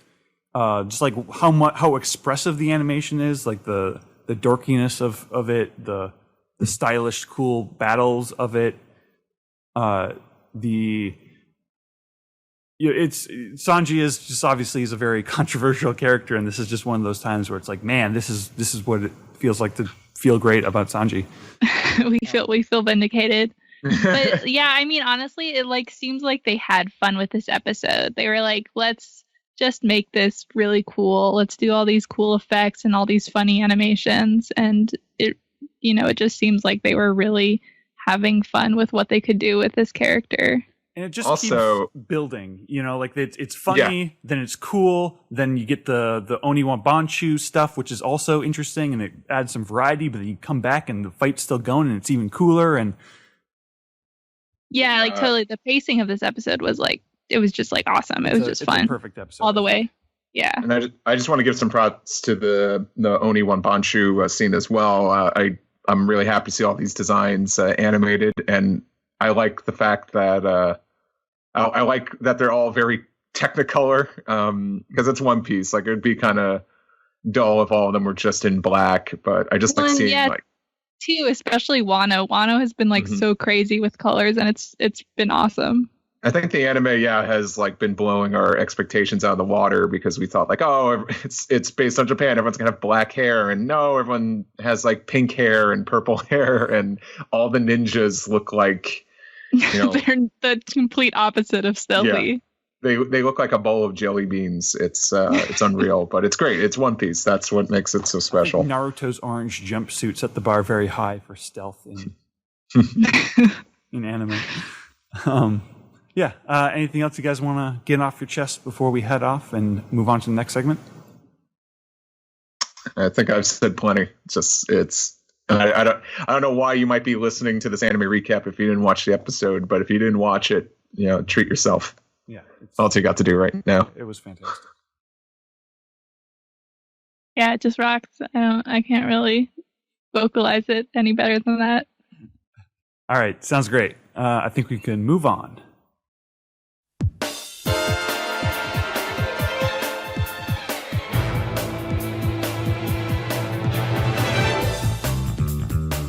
Hey everyone, this is a special little mini segment, an anime recap addendum, and we have Henry here. Henry, would you like to share your thoughts on this week's episode of the anime? Yeah, I actually missed when you guys were recording earlier because of daylight savings time. That's what happens. See, that happens in America, but it doesn't happen here in Japan. So I woke up an hour late, and I was like, whoa, why did the time totally change? So yeah, I watched the episode this week and just wanted to give a few comments. So the animation director for this episode was Kenji Yokoyama. And that name didn't jump out at me immediately, so I had to go and look up who that was. But actually, he's done a lot. The most recent episode that he was animation director for was the episode, I guess, probably 917. It was with Blackbeard. Blackbeard on that island, like the episode in between Wano Kuni arcs, but he actually has been an animation director all the way since the beginning. Episode 3 was the first time Wow. that he worked on it, so that's kind of crazy, and a whole lot of good episodes in there too. I think that probably, not to downplay how good a job he did, but I think, especially recently, it's less about who the animation director is and more about the individual animators that kind of hop on the episode. That wasn't the case for anime back in the day, particularly Toei animation. If you think of like One Piece during Thriller Bark or the original Dragon Ball Z series, if you're going back even farther, let's look at One Piece Thriller Bark. I feel like the episode quality would be consistent from start to finish, and you'd have like an average episode, and then you'd have an amazing episode, and then you'd have another amazing episode, but in a totally different style. And it was because the animation director kept changing, and the animation directors really owned the show for the first cut to the last cut of any given episode, right? They worked really hard to make sure the entire episode was in their style. But that isn't really the case anymore, for better or worse. Mostly worse, in my opinion, to be honest. But I guess just the schedules and things have changed since then. So this episode, like any other, it kind of goes up and down quality-wise. Obviously, when Sanji's transforming, that is a totally different, crazy art style than a few sequences later, and that's because the key animator changed, right? So Sanji's whole transformation was Naotoshi Shida, which is like Toei's greatest animator. He's done all the just absolutely psychotic, amazing sequences from all of their shows. And whenever the animation suddenly, like, the camera is like zooming all around characters and things are zipping a lot faster than normal, and there's like 3 layers of shadow beyond what is normally there, that's pretty much always Naotoshi Shida. Henry, if I may ask, I forget. Yeah. Was he the director on Dragon Ball Super Broly, or was he just another animator? I forget who's who. You know what? Okay, so I have a confession. I haven't seen that movie yet. I know that's criminal. But when you got the time, I guarantee. I don't guarantee because I didn't see. But I would put all my money down that he participated, right? Because he participates in anything Toei does that needs high quality. Like almost all of the One Piece movies, there's sequences done by him. Almost all of the openings, there's sequences done by him. And anytime there's like a uniquely flashy sequence. So the last time the Germa 66 all transform was him. And, a few weeks back when Kaido did his, final death blow to Luffy, and Luffy was flying through the air and crashed against the wall, that was him. When the giant elephant, like, swooshed its trunk and smashed into Jack's ship and threw them all flying. When what is it? Back in the Paramount War, when Whitebeard like did his what is it? Earthquake move for the first time, and like the whole camera was zooming around and turned upside down. So again and again, he comes into it, and then like the whole climactic episode of Dragon Ball Super. I just know from clips I've seen online that was all his style. So he popped up in this episode. But then beyond him, there was also a few other flashy sequences. I thought once we got that, that would be it. That would be the high point of the episode. But to be honest, there was a couple other 5 to 10 sequence chunks in that Sanji fight that suddenly the quality spiked really, really high, which I thought was really cool. I guess the finisher, I just looked this up, the finishing move when Sanji swoops down and kicks him is probably animated by Katsumi Ishizuka. And if you look up that name, they've worked on One Piece a whole bunch of times also. I guess that is for the most part what I wanted to mention about the episode. Does anyone have any questions? I wish I had all of this knowledge because I've probably drunk with these people before and have no idea specifically like what work they've done. So like it's always embarrassing to be like, yeah, and so what do you do? Because everybody else here knows, but I don't. Henry could have an earpiece in your ear, Greg, next time you go out, and that's the guy who took that scene. Hey, I'm not even joking. Invite me out. If it's not a personal company event, invite me out. Be like, I have an animator who I want to introduce you to. I'm not even joking. I would love to meet Sheeta. Sheeta is definitely one of my favorite animators. Absolutely, and crazy. I should correct myself. Sheeta was a key animator, but Shintani was the director on. Okay, that's. I'll also that's all I have to say for the episode. I guess I also just to plug a few things. We'll say I am working on One Piece again officially as of a couple days ago. I saw you posted on Twitter. Yeah, so I don't work for Toei, just to be clear. I work for DR Stadio, a studio that me and Arthel Isom have kind of set up here in Shinjuku. But we, on top of producing our own stuff, help out on lots and lots of anime. So occasionally we do have meetings over at Toei and work on something over there. So this will be the third time I'm working on One Piece. So I don't know when exactly it's going to air. It'll be a couple of months, but when eventually that happens, I'll let the One Piece podcast know. Maybe I can be on to talk about that episode. Although I don't know, it might be long. The wait might be longer than that because who knows what's going to happen with anime, airing schedules with the whole virus situation. But we'll see. In any case. It's fun to be back working on One Piece and see what I can do. Awesome. Yeah, and Henry, you're always welcome on. Where else can people find you on? Might as well do it here on Twitter and elsewhere. Yeah, so you could just search for my name, Henry Thurlow, and I'm on. I got a Henry Thurlow animator account on Facebook and Instagram.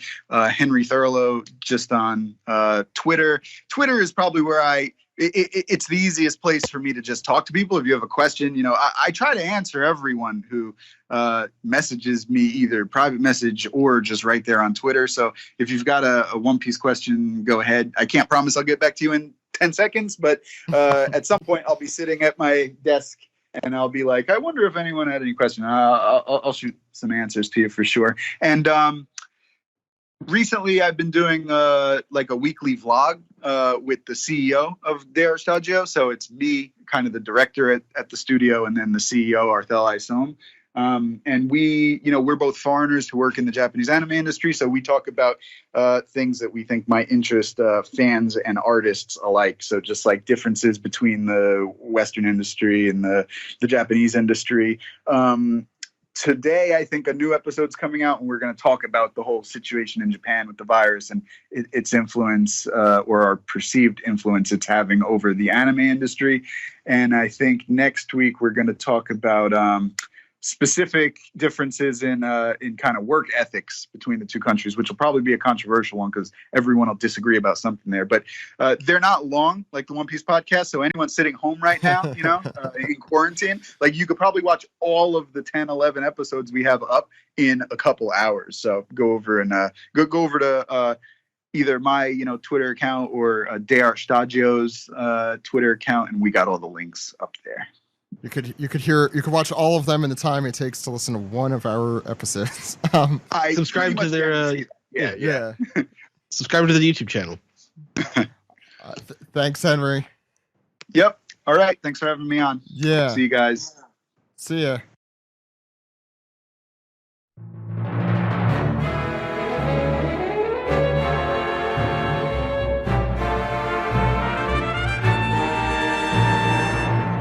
This is the Piece Together segment where we answer the ultimate question: who's your favorite sibling? Chiffon, Lola, or Kevin? Ed, what's the first part of this? It's this piece. I just realized I forgot to ask who's doing this piece. Well, I have it open. Okay, so that sounds like you volunteered, Steve. I just volunteered myself. All right, we will start with Newton, who says the scene where Kobe and Drake speak together is set 1 week before the fight at Onigashima. We also know that the safe passage for entering Wano is at Hakumai, which is quite close to Onigashima and now is not guarded. Do you guys think that Kobe will communicate to the allies of the Straw Hats that they are going to fight Kaido? Will we then see Hancock, Kobe, Straw Hat Grand Fleet, Garp, or any other person you might think of at Onigashima, perhaps? Isn't Hancock too busy fighting off the fuzz right now? That's where we last saw her, I think. So I mean, it was Kobe. I mean, she probably just kicked him in the face and then walked away. Oh, Kobe was going towards Amazon Lily, right? Yeah. I think there was someone else too, but I don't remember. Okay. I don't want like a crazy One Piece Stampede cameo, extravaganza in Wano. We have like enough that's characters. For the end. So. That's Stampede for the 2. end. Mm-hmm. All right. Big J of Today says the question about long-term heel turns in other media had me thinking. I would like to mention The Rock when he became the corporate champion, and of course Stephanie McMahon with her marriage to Test. Although the most similar to Kanjuro is Rikishi when we found out he drove the car that hit Stone Cold. Keep up the great work. Any predictions for Chapter 10 ends? Maybe Kanjuro will finally cut a promo and he'll be like, I did it for Orochi. I did it for the people. We had a when Zach, let me have this because it's all the wrestling shit, and then like I could go away. Or Kanjuro could cut a promo. He'd say, "Die, Kurozumi, die." That's the words that you people gave to me. Okay, I'm done. Someone's gonna be happy. There's one guy out there. Someone who's like, is finally. Big J of Today. We did a When Wano Ends prediction way back. And I'm going to look for where I wrote that down because I have cards like dating back like 4 or 5 years, so I need to find that. I think you had the latest answer because you wanted to not win, but you're going to end up winning because the actual answer is going to be way beyond it. I think mine was like 1100, so it's closest without going over. We'll see. I'll look around. I'll interrupt when I find it. Okay.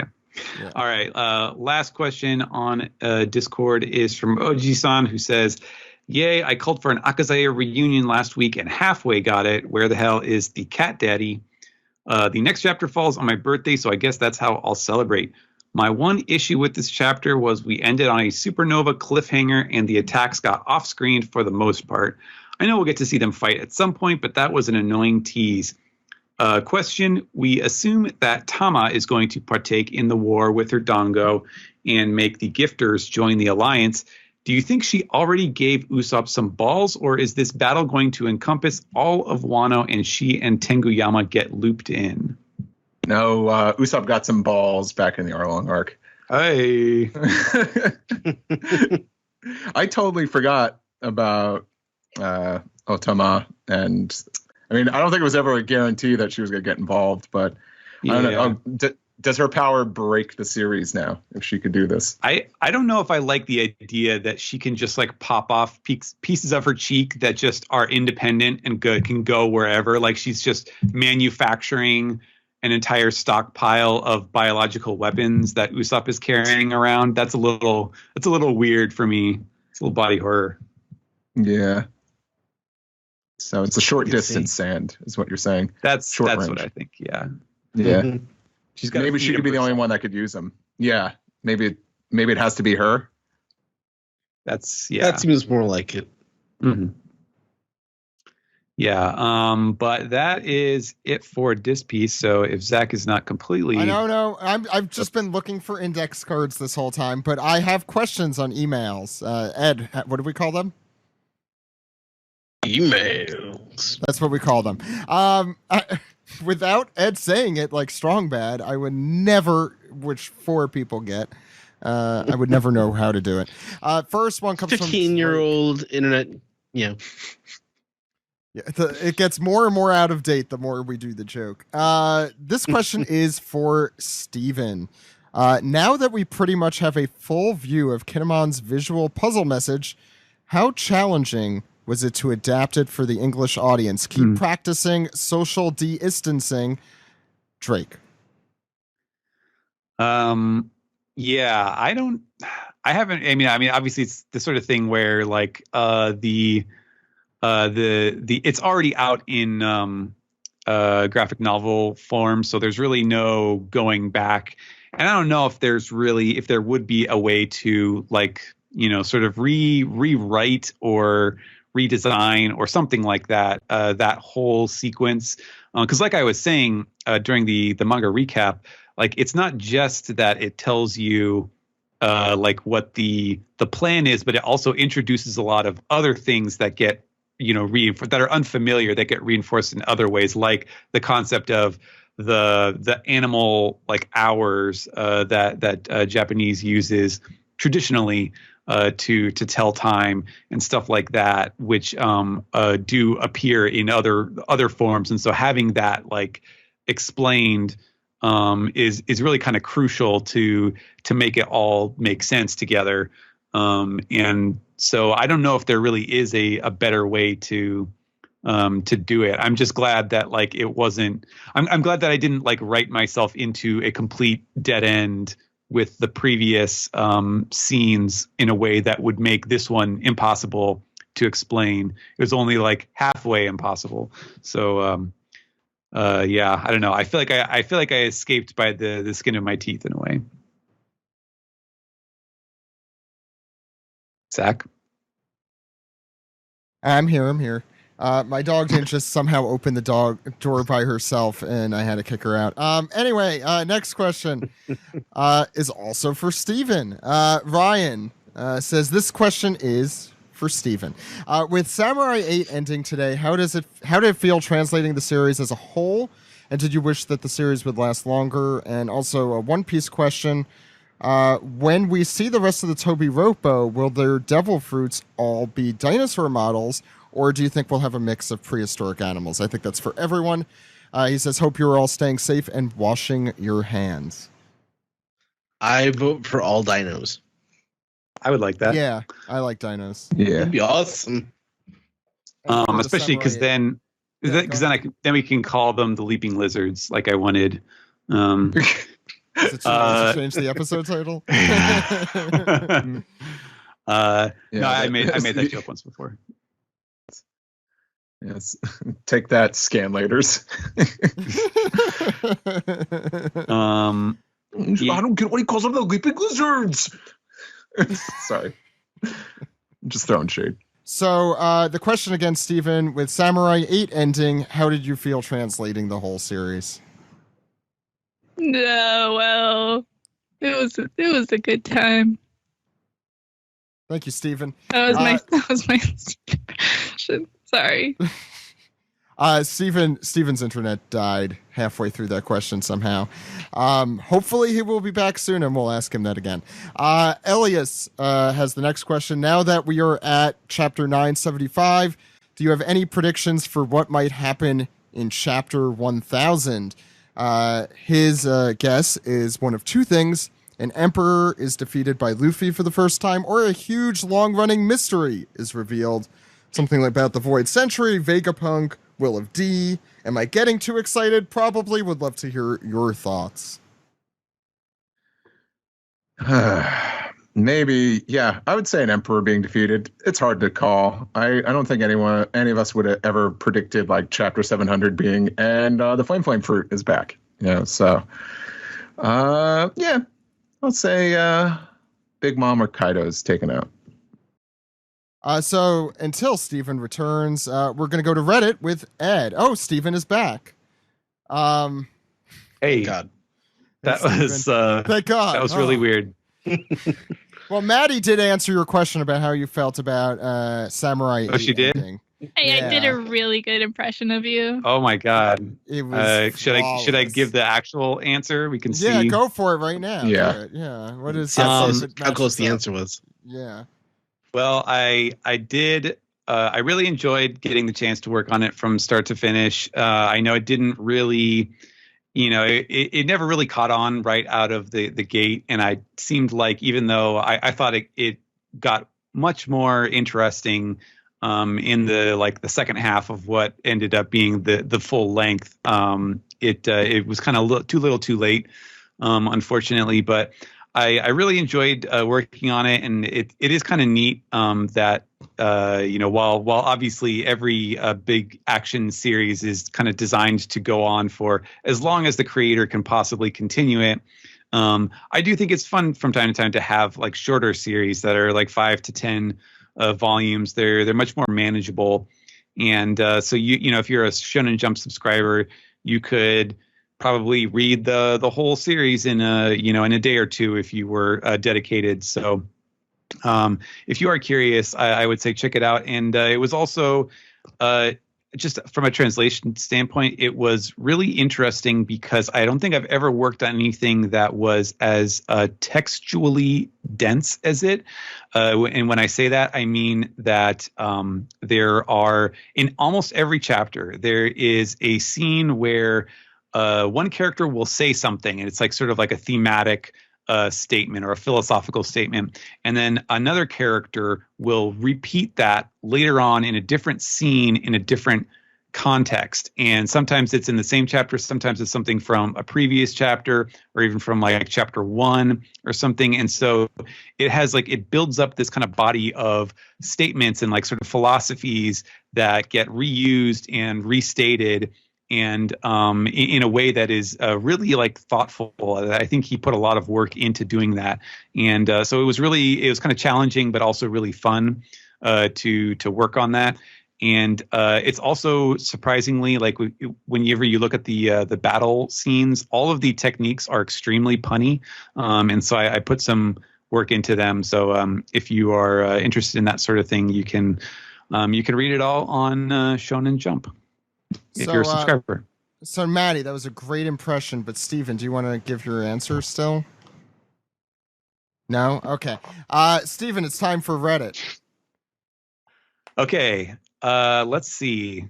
We are going to start off with Karugan, who is a new time listener, and they wrote, let me see here, 1, 2, 3, 4, 5, 6, 7, 8, 9, 10, 11, 12, 13 full-sized paragraphs. What? I did not see that. I need to open the Reddit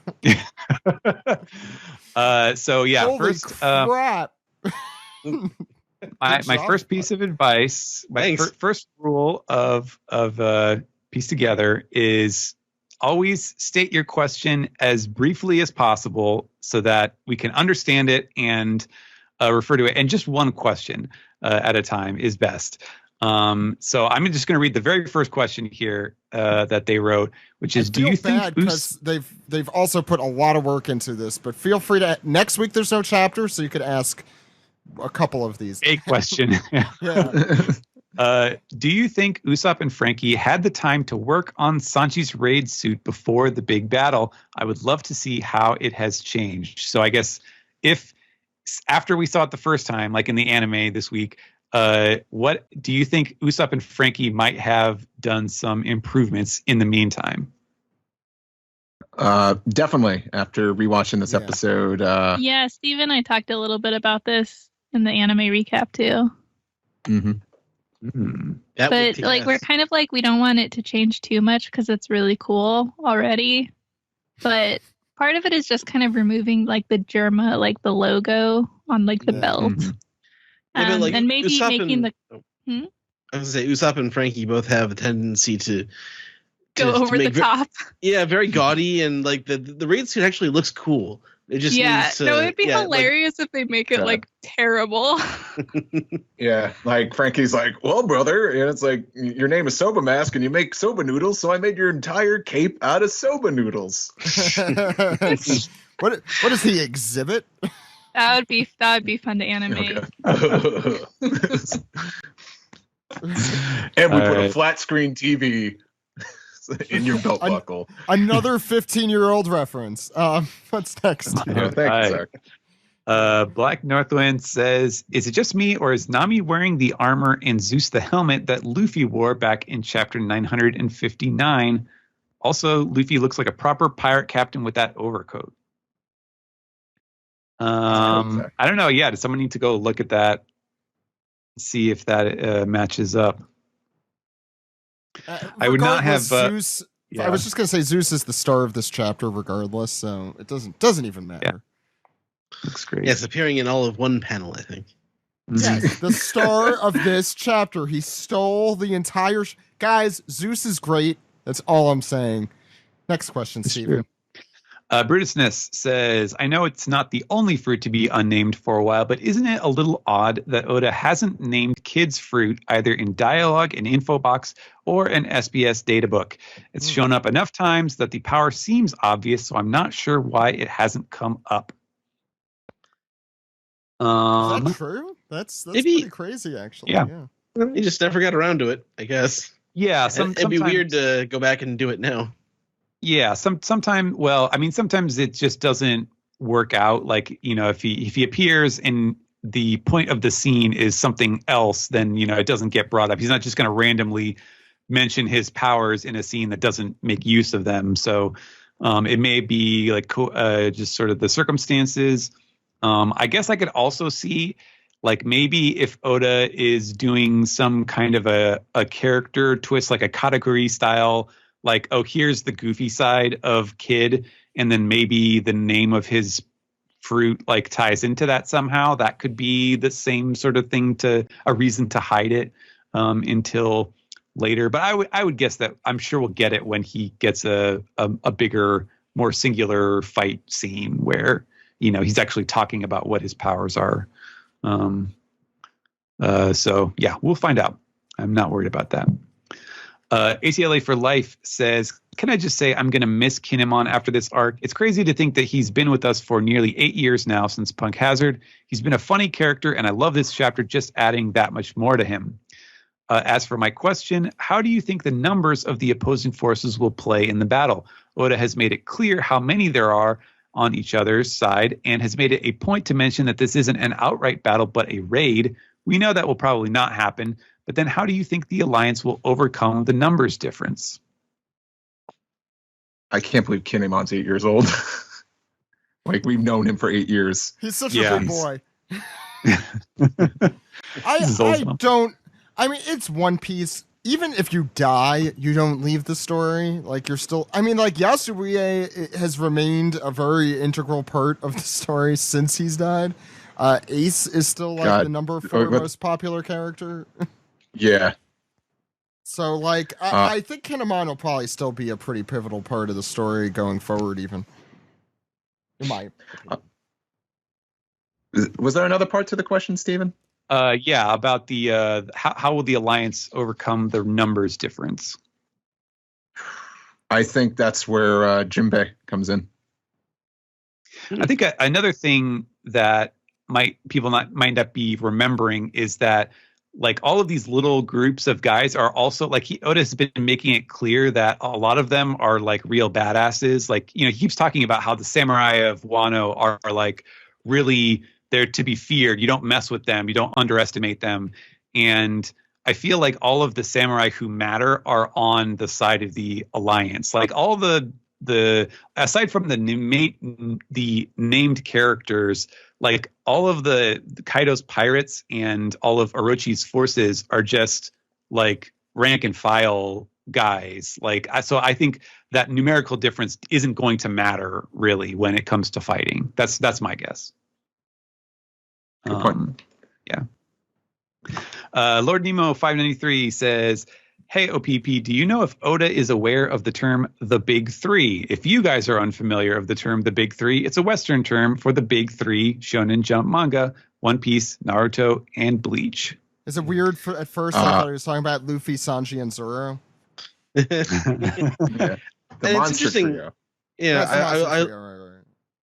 I saw the like there was a video of over time the table of contents of Jump over time, like what appeared where in the magazine. Oh yeah, and I've seen that. it really was the case that there was a big three like period of time from like 2003 to 2008 with Bleach, One Piece, and Naruto.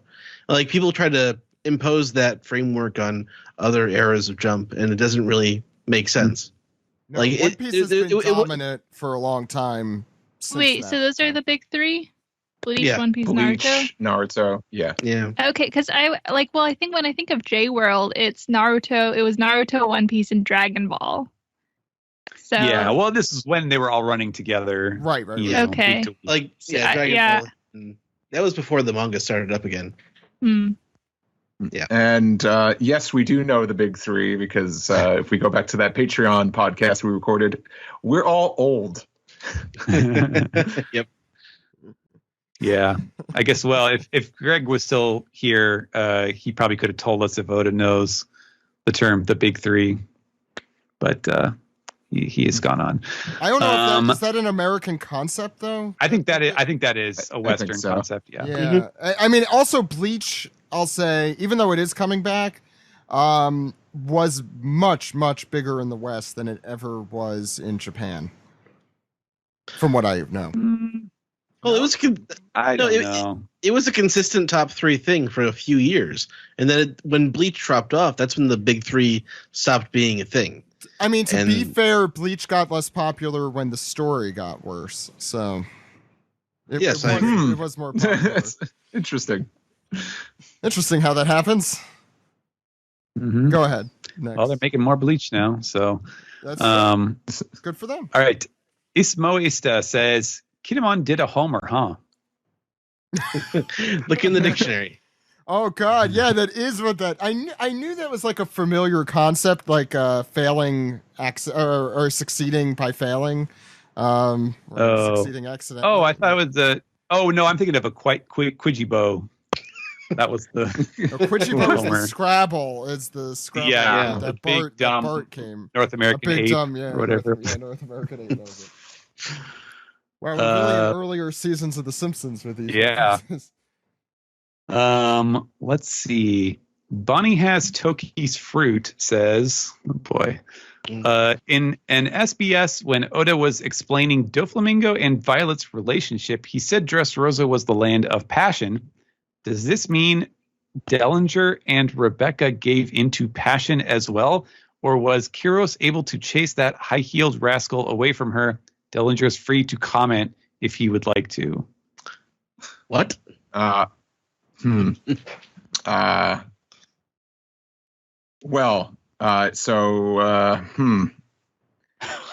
how can I put this? You think Dellinger would chase after Rebecca, like he's fond of Rebecca. And allow me to just quote an old episode of Hollywood Squares. What was the question? When a man falls off a ship, you yell, "Man overboard." When a woman falls off the ship, what do you yell? Dellinger would reply, "Full speed ahead." So take that for what you will. All right. So many reruns watched. So many reruns watched as a child. Or if I need to really paint it clear for you, just watch the clip of when a contestant in the Hollywood Squares, a woman, kept flirting with what's his name, Paul Lind, and that's pretty much what would happen between Rebecca and Dellinger. All right. Nico Robbins Yowie Hands, Jesus Christ, people, says, "Wow, here's a broad question that Wano's mysteries and reveals have me thinking about. In your opinion, does Oda plan out everything in advance, or does he plant seeds and ideas without a plan and revisit those plot points later once he's made a decision while writing the story week to week?" I feel like the more I learn about him, the more I think he does plan a lot of it. Well, he does plan some a lot stuff of it. Has to be. I think, like, there's some things that when you look at the foreshadowing, like, I don't know, it's like I think of just the first example on my mind is Fishman Island, and how Arlong, during the Arlong Park arc, Arlong had different tattoo than the other fishmen. So it's like, that's not really something that you could have made up afterwards. Yeah, I think there are certain things that he likes to figure out week to week, just to be spontaneous. And you know, like he said, I think he said, you know, the author, you know, he wants to feel like there are surprises there for him in order to kind of, you know, live that experience and try to simulate that experience for the reader as well.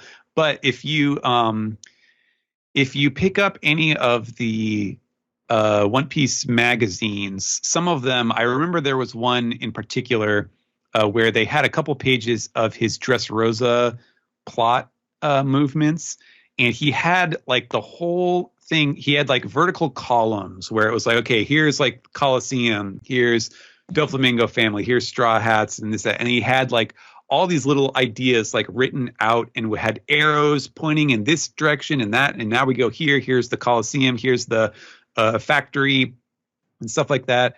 So a lot of the story movements he does plot out ahead of time because he needs to know like what character is going to do what in this arc, and where the mechanisms of the story. Like, here's this little goal we need to fulfill to do this step of the story, and then that leads to the next part of the story, and then the next thing, and so on. So he does a lot of that planning ahead of time, I think. But I'm sure he also does change his mind about certain things when he knows that he has some flexibility.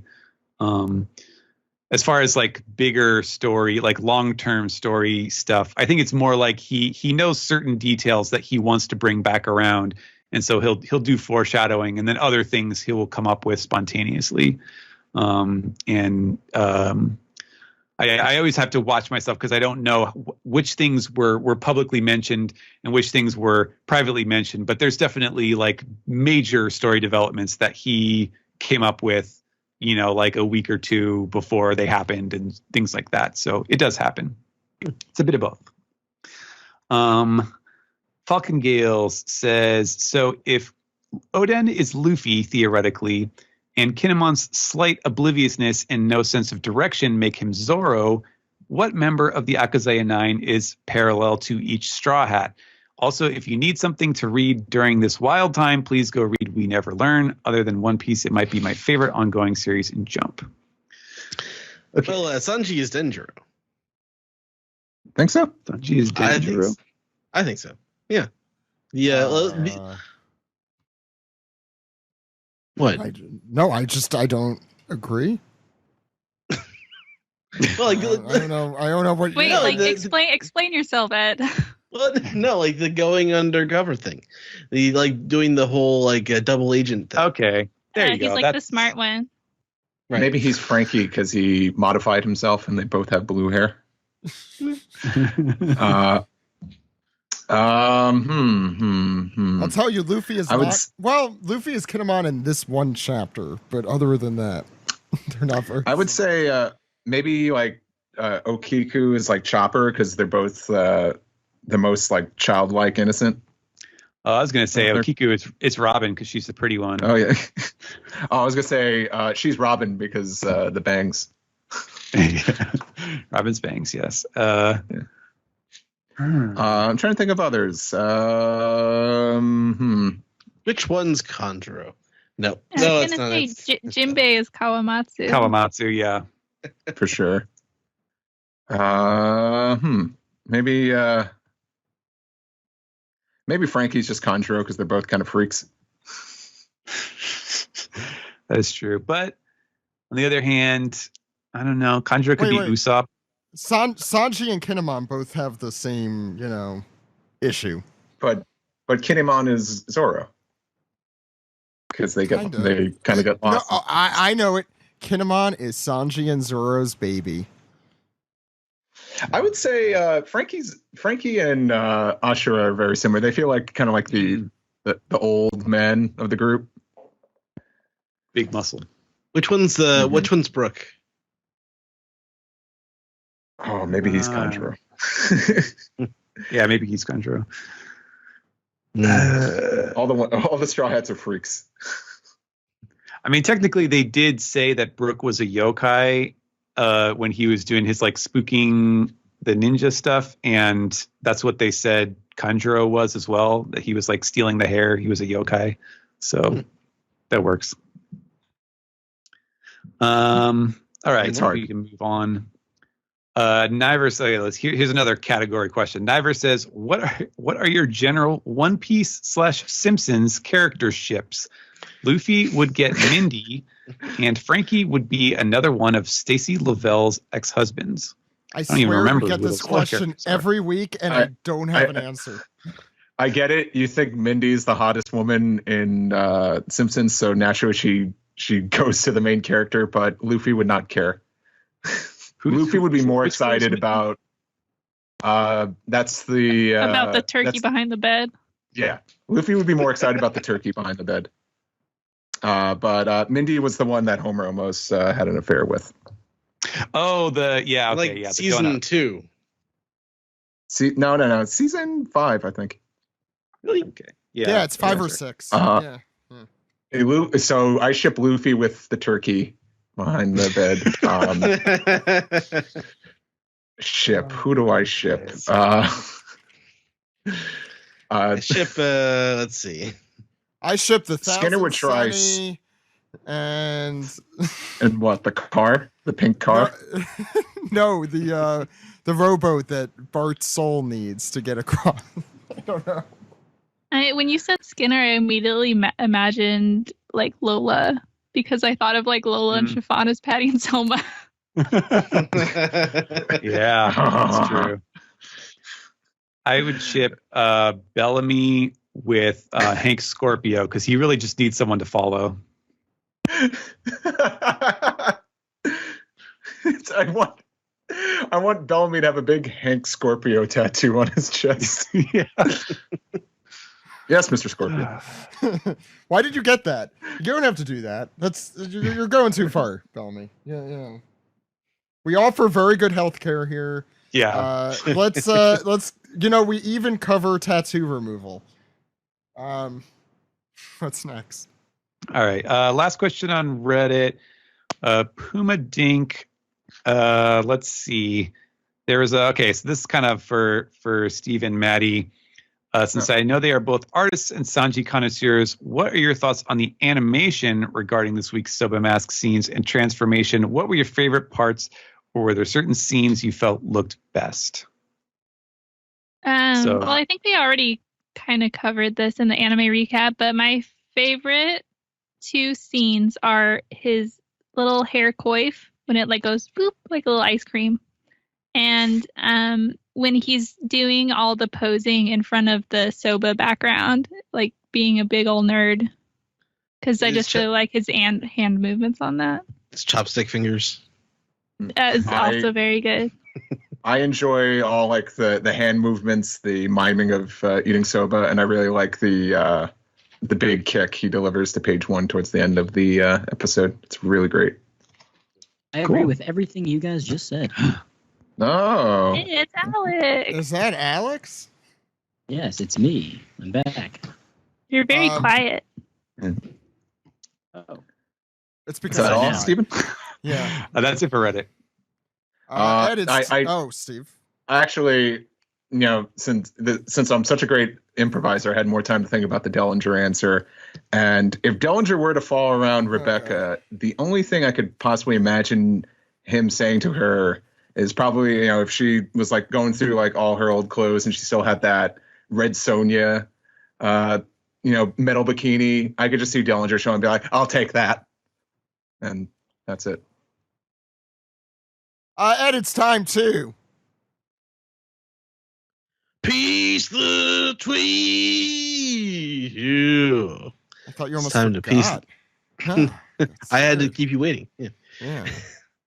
All right. So the first one this week comes from Jared Sanchez, who says, "Why haven't any of the Akazaya samurai reached out to Izo?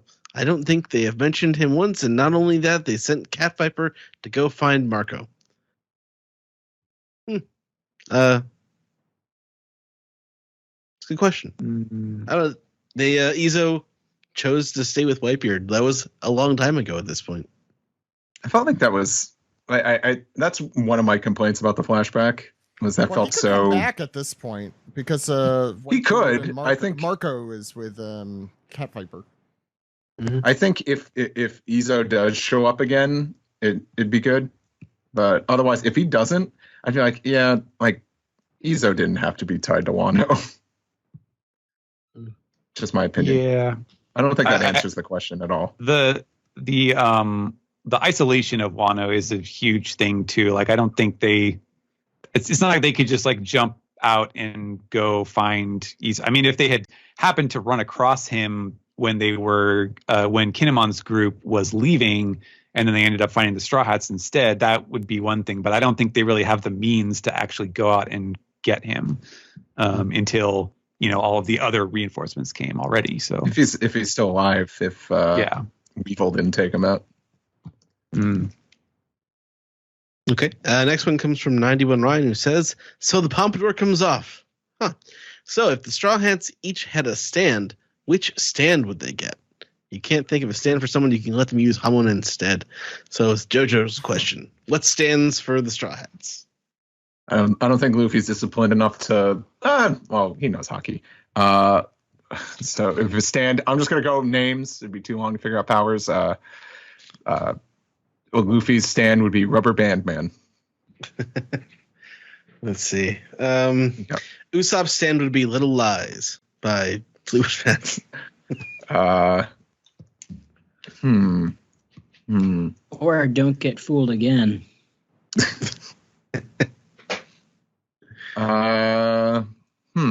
What's some songs? What are some songs? Help me out here. Happy birthday twice. What? Thank you, Zach. Thank you so much. What?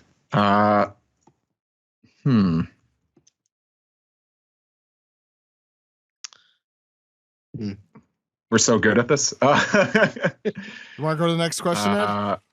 Okay. Sorry. Brooks would be Bone Symphony. What's the next question, Ed? All right. Eddie Balls says, "I feel like if Luffy were to play Animal Crossing, he'd probably spend his time just catching bugs. What would the other Straw Hats do?" Zoro would somehow, without the pole vault pole, somehow get stuck on another, like the other side of the island, and wouldn't know how to get back. He just ends up in like a totally like on one of the other islands. Yeah, no, it's he. Sorry, go ahead, Maddie. I know, and it's like you have like the emergency service, but he like lost his phone, so he's just like stranded there. Sanji would be talking to all the lady villagers. Mm-hmm. Nami would be.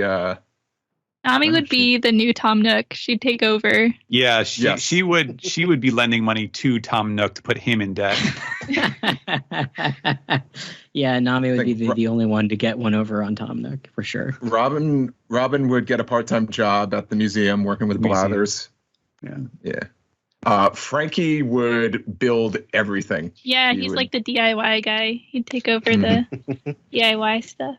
Maybe Animal Crossing would be a better hours. place. Maybe Animal Crossing would be a better place. You do it all yourself, so. Maybe Animal Crossing would just be a better place without the tyrant Tom Nook and the Straw Hats. Tom Nook is a great man. He gives you a house with a loan that's interest free that you can pay off at any time. I feel like the dream. Who is this Chopper Tom and Usopp? Nook, and where can I marry him? Chopper and Usopp would definitely be with Luffy catching bugs and catching fish. Well, I would say this. You know how everyone mistakes Chopper for Tanuki? Everyone would be mistaking Chopper for a villager. Ooh. Yeah, for one of Tom Nook's kids or brothers. Or whatever. Oh, yeah, that too. Tommy, Timmy, and Chopper. Yeah. Tony. Right. No, Tommy, Timmy, and Tony. Oh, God. Oh. Perfect. Wow, that is Timmy, Tommy, Tony. Yeah. My favorite. That's a drawing. Maddie's That's a drawing waiting to happen. Yeah. Oh my God. All right, next question comes from our very own Brian Newton, Dark King Zoro on Twitter, who says, "I'm sure Sam and I went through a whirlwind of emotions with these panels of the thinking about Carrot on the crew. Unfortunately, these chumps are in the way." And he also says, "Also Nami, Frankie, and Usopp are the champions. Brook and Sanji are styling." So he put a bunch of images up there. You can check that out on Twitter. But yeah, Carrot does make a nice appearance in the chapter. Mm-hmm. Next question comes from G. He says, "How many chapters will this fight or war be?" And I kind of want to narrow this down to like, how long will this like battle, this Onigashima section? Because there's going to have to be a point where it returns to Wano, I think, for the end of it. So I don't think it's going to be the last battle of this arc. Oh, so Kaido gets taken down first before Orochi. Well, I guess that makes sense. But Orochi is going to be at Onigashima. Oh, yeah, that's right. I feel like they can do that. But yeah, obviously it will have to return to Wano at some point for the triumphant return. Yeah, I feel like we could be doing this for like, I don't know, 4 or 5 months. We might have to. I haven't been able to find that card with where we predicted this when we predicted this would end. So we might have to just do it from scratch. Oh, that's the card he was looking for. I think this is probably going to be like a Water 7 Enies Lobby situation. I could easily see another 50 or 60 chapters just of fighting Kaido. There's so many characters. Yeah, that's like twice as long as what I said. Well, let's do it right now. When do you think the Wano arc will end? Ed. What chapter was this week? 975. Oh boy, I think this was around the time that I predicted it would end. Well, oh boy, better that we can do this a second time then. Wow. Chapter 1010. 1010 wins. You give us 22 minutes. Alex. We'll give you the New York City area. Okay, no, that's not how it goes. Alex. Well, if we were in France, the chapter would be Tonton. But let's see here. God, I'd say that we probably have another. God, that's a good number. I'll say 10, 11. Really? You're gonna do that? You're gonna screw in? Yeah, I'm gonna be a dick about it. I'm not gonna win. Like, it's gonna go much longer, I'm sure. Steve. I'm gonna say 10:25. 45. Steven. 10:50. 10:50. Whoa, Nikes. Maddie. Steve stole my answer, so I'm going to say 10:32. 10:32, and I will say 1100. The winner gets to host the podcast. Yeah, why don't we next question, Ed? I'll just This is Zach's retirement plan. It is my I'll take the dongos.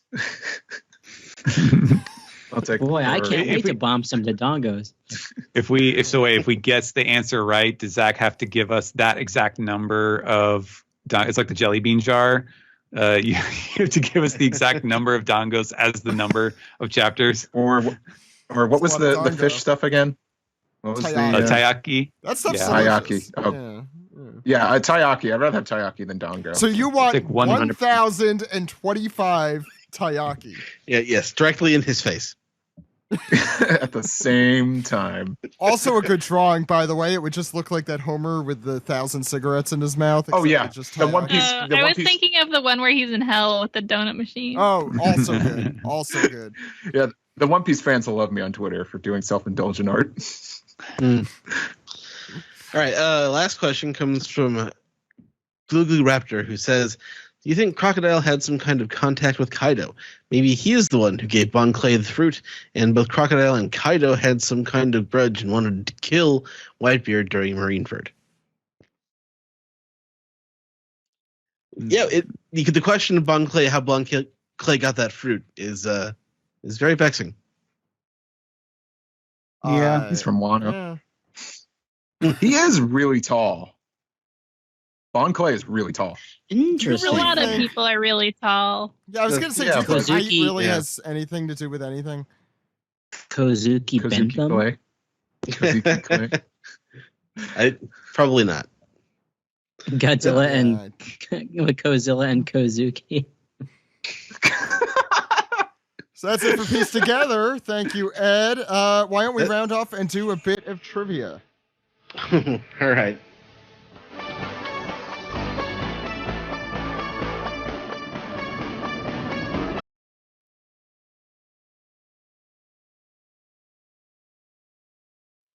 This has been the One Piece Podcast, episode 613 for March 22nd, 2020. Thank you all for coming on the show. Big thanks to Greg and Henry, who both had to take off. And we're going to go into some trivia in a moment and plugs, but please, if you haven't, subscribe to us on Patreon at patreon.com/One Piece Podcast. We put a lot up there this week. Including 2 episodes of Crewing Around, including one that we recorded live. We also did our Davy Jack fight where we did a bunch of Jackbox games for like 2.5 hours. It was a lot of fun, and you should definitely listen into that. We added our episode. We did a special just the other day about why now is the perfect time to get into One Piece. We've done a lot of specials lately, and I'm gonna say, if I could talk, we will continue to put up specials throughout this week as well, provided people are around, which I think they are, because we can't go anywhere. So we'll probably do a few more of those. So, Steven, where could the good people out there follow you? You can follow me on Twitter at Translatosaurus. Alex. I'm on Twitter at dude exclamation, and please listen to Toho Yaro. Maddie. You can find me on Twitter at Oh That's Raspberry. Steve. You can find me on Twitter and Instagram. Steve Yurko is the username. Listen to me on other podcasts. I'm doing plenty of podcasts during these trying times, and we're trying to put as much content out there as we can. Deep End, we're figuring out what we're doing because normally we record that in person, but we just finally put up an update with everything going on. Check that out, and check out our Patreon too. Same with Toon Suite. We put out a free episode of the Tune Up on there, just talking about the latest happenings and the ever-changing landscape of professional wrestling at the moment. So please check that, and watch Duncanville, airing Sunday nights on Fox and also streaming on Hulu. And Ed, where could the good people out there contact us? Well, you are Zach_Logan on Twitter. I'm Edward E. One Piece. I'm also at Weeb Trailers. The podcast can be found at OnePiecePodcast.com, Twitter.com, YouTube.com, and Facebook.com/OnePiecePodcast. OnePiecePodcast at gmail.com is our email address. OnePiecePodcast is a Skype name. Let's see. You can subscribe on SoundCloud, subscribe on Spotify, subscribe on iHeartRadio, subscribe on I already said SoundCloud. Subscribe, rate, and review on Apple Podcasts, or call us on our phone number, Zach. And that phone number is 347-497 Maji. Maji. Jump the gun. That number again is 347-497-6254. Call anytime. Anytime. With your questions, comments, theories, and why you mad. So I'm gonna do the most self-indulgent trivia game we have ever played. Meaning it's time for One Piece podcast trivia. So you guys made me take out all my index cards. You forced me to, trying to find out this Wano and contest. So on all these index cards, I have from around episode 360 or so up through today. I have alternate episode titles, a lot of which you could find on our Patreon page at patreon.com/OnePiecePodcast. This is all I'm going to ask you to do. You're going to pick a number between 360 and 613, and try not to be cheap, but just guess what you think was going on and what arc it was. Very easy questions. Yeah. Based on alternate episode titles. And special bonus point if you could guess the actual title that we went with. First, never would get that. First one to 3 wins. Pretty easy, right? We're gonna start. Is Maddie, you're playing, right? Totally. No, she's not. No, I'm busy. Maddie, how's Animal Crossing? I'm working on the image. Shush. Oh, I'm sorry. Damn it. Now I sound like an asshole. Okay. Damn it. So it's gonna be Steven, then Alex, then Steve, and then Ed. You ready to go, Steven? Pick a number. Okay. All right, and it was between 316 or something. 360 or so, yeah. 360. Okay. They don't all have cards, but 99% do. Okay. All right. I'll go far back. Let's say 380. Okay, the further back, the less I have. Oh, I do have 380. Here we go. So let's see what I got here. Okay, some alternate episode titles. Oh God. Turbulent Juice. Mrs. Kettle, the gossiping Disney maid. God, I don't remember this at all. What the fuck? Mrs. Potts? Mrs. Potts! Wait, let me name some more here because they're good. Colonel Flap-a-Flap. Those are all great. The Fruit Burger. Mr. Dealey Bobovitz. The rest kind of give it away a little too much. So what arc are these episode titles or just rejected wacky deli characters? Yes. So what's the trivia this week? What are we supposed to guess? So you're supposed to guess what arc this is. You get a point. First one to 5. So you get 3 chances as points. So you get a point if you guess the arc. If you guess where in the arc we are, you get 2 points, and you get 3 points if you guess the actual episode title. I see. Ooh. First one to 5 wins. I'm going to do since I'm giving 3 points away per question. Jesus Christ, this is the stupidest one yet. I know, it's great, right? Is it okay? So is this in Dressrosa? Yes. Okay. Yeah, because I feel like. So which part of the arc is it in? Is the next I feel like the one title that was like Flap-a-Flap makes me think of Flapper, which I know we had a lot of fun with the Tentatas. Wait, no. Trust me, I have no idea what that's referring to. Not Flapper. So Everybody's favorite. Maybe I don't know. Maybe it has to do with the weapons factory. I don't know. Nah. Does anyone else want to give a guess for that or no? Well, it has to do with Conjuro's bird, the Flap-a-Bird. Oh no, I don't think that's it either. No. So the actual title for this one, Turbulent Juice, Mrs. Kettle, the gossiping Disney maid, Colonel Flap-a-Flap, the Fruit Burglar, Mr. Dealey Bobovitz.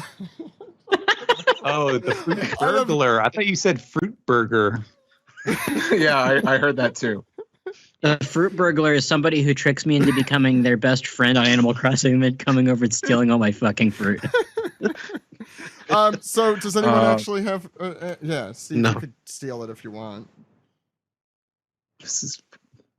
Oh God. I'll tell you, I have no idea what any of these are referring to, but I do have the actual one written down. I was gonna guess Whole Cake Island, so I was way off from the get-go. So, this card belongs to our most popular episode ever, highest rated. The Cracker Man was the one we went to, and it was when Sengoku arrived on Dressrosa. That law, and none of those titles tell me anything about that. So good. Well, no, I guess Colonel Flap-a-Flap, because his hat. He's a he's a high-ranking Marine official, and his hat flaps. Wow. Okay. That is not what happened, but Alex, you want to pick a number between 360 and 613? Okay, fine. 360 and 613. How about 400? Oh, 420, baby. 420, baby. Let's find it. Blaze it. 419. Here we go. I need to actually. Okay, so there's the actual title. So okay, here we go. Detectable Mirth. That's not Mug. Muffs by Dre. What? I'm just reading it, Alex. This is what we wrote down. Moon Shoes. The Krugening. Underwater Whoop Slap. Wait. There's one more I want to read. Deglooped Glorped. There we go. This tells me nothing. These are like episode titles from some alternate universe. It's like those are all really bad, but I guess but given I would say that given the title Muffs by Dre and Moon Shoes, I can only imagine this being one of the first appearances of Germa 66. Correct. So the arc, you could Whole Cake Island. There you go. Germa 66 arc.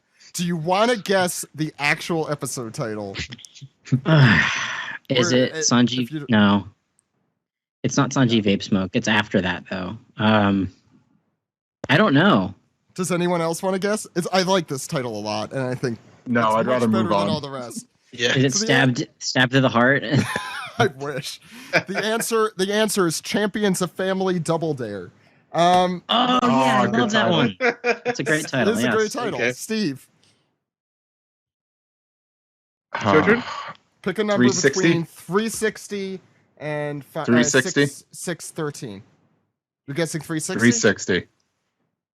360. Actually, no. 362 is the first one I actually started writing titles down. So do you want to do that? 362. 362. What the hell was the one that we went with? I don't even know in this one. Although I love these. Wait, just give me 1 second. I need to look up the actual title. I want to make sure I know. The rest of these are pretty obvious, but okay, it was this one. Okay, this might be easy for at least 1 point here because some of these are giveaway. Anyway, I'll start from this one. Dofi's Moo Moo, Treble Puss, Buttercup Law, Steampunk Sabo, and El Sabo Dandy. Fuck. I'm a dandy too. Is it Dressrosa? It is Dressrosa, Steve. What part of Dressrosa?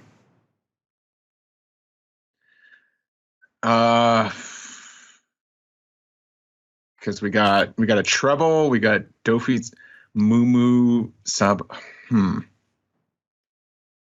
I want to say it's got to be Luffy is probably writing up the stupid fucking Bobbity's spaceship, whatever the hell that was at Dressrosa, and Sabo must be fighting in the Coliseum at the moment. That's my guess. No, I'm sorry. Does anyone else want to get this jump ball?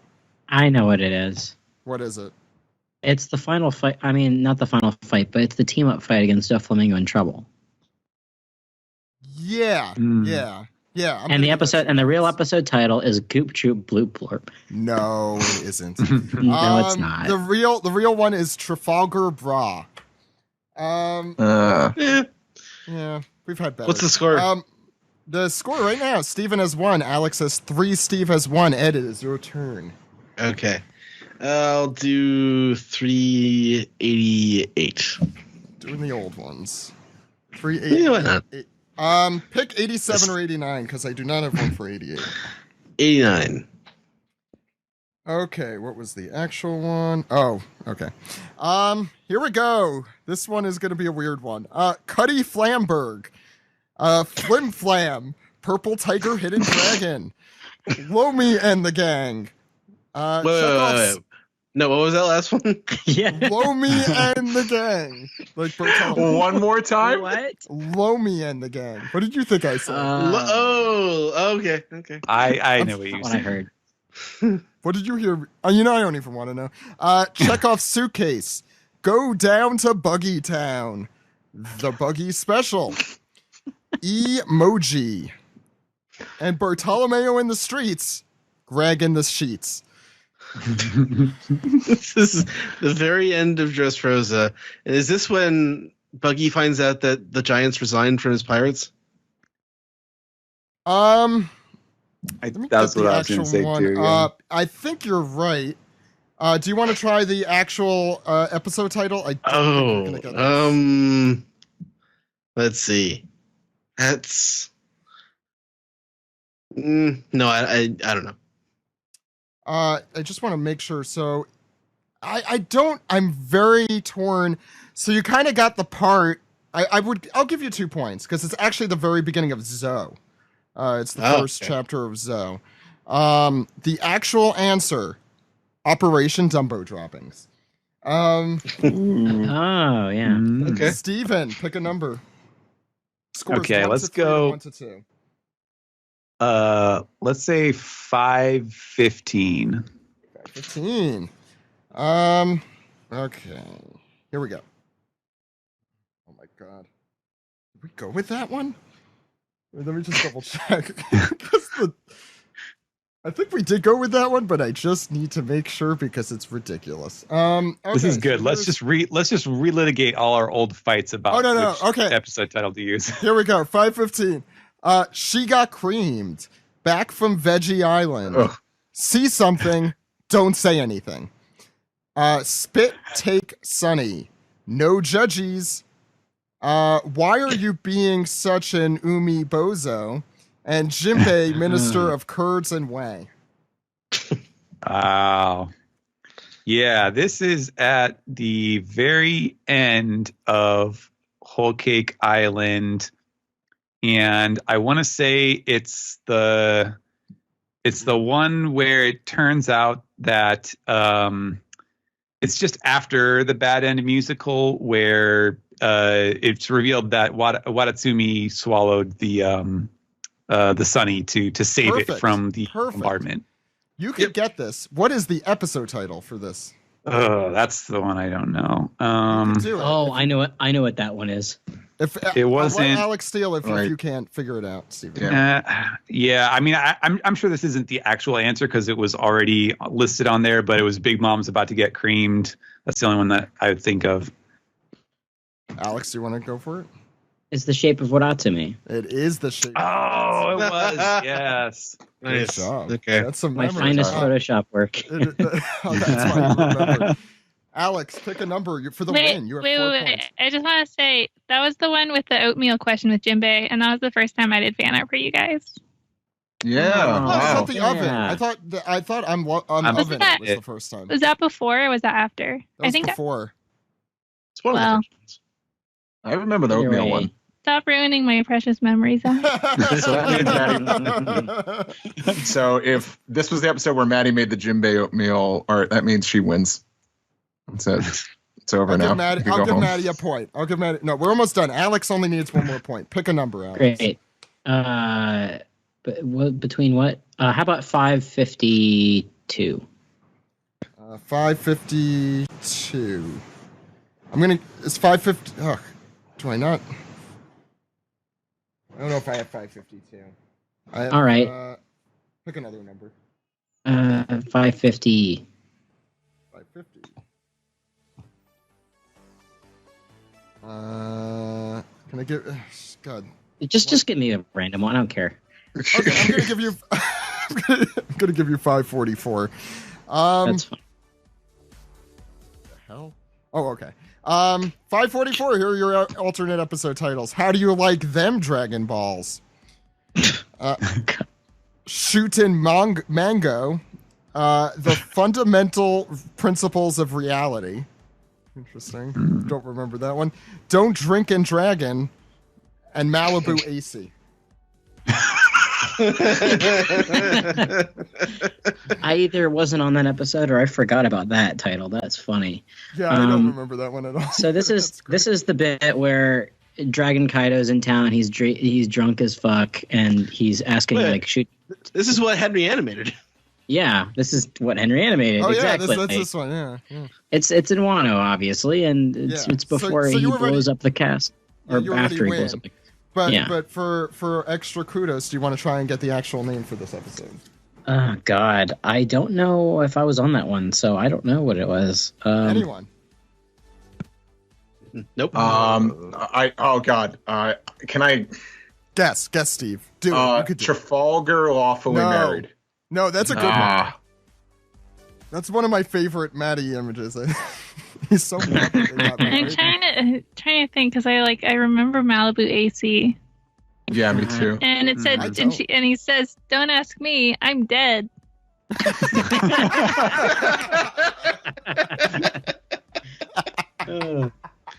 That's tremendous. Funny we should have went with that one instead of this one.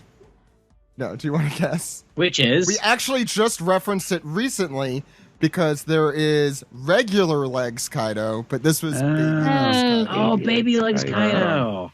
Yeah, obviously. That's the sound I make when I run fast. Okay, I was on that. That's it. Alex, you won. All right, what do I win? Taiyaki, 1,000. Another beer. 5 pieces. Another beer. I'm going for the high score. God damn it. Okay. So next week there is no manga, but we have a very special guest joining us. Also from the One Piece animation, we are going to have Mitchell Gonzalez on. He did some recent work for the One Piece anime. So wow, that was quick. Sunday. I know, we're quick. That was awesome. Quick turnover. Yeah, he said he's on board. So looking forward to that. We'll also probably have a lot more, and all this week expect antics on our Patreon, probably some Jackbox, hopefully, and other ways to get rid of our feeling of loneliness and isolation. So we hope you have enjoyed taking us into your quarantine with you. Don't worry, we cannot pass anything along through this microphone. But until next week, everyone, my name is Zach. My name is Ed. My name is Mrs. Kettle, the gossipy Disney maid. And I'm Blue Blurb Gleep Glop. We'll see you next week, everyone. Goodbye. Bye. Bye, diddly Quarantinos. Wash your hands. Then turn the page. And then you wash your hands. Damn it. I am the fruit burglar.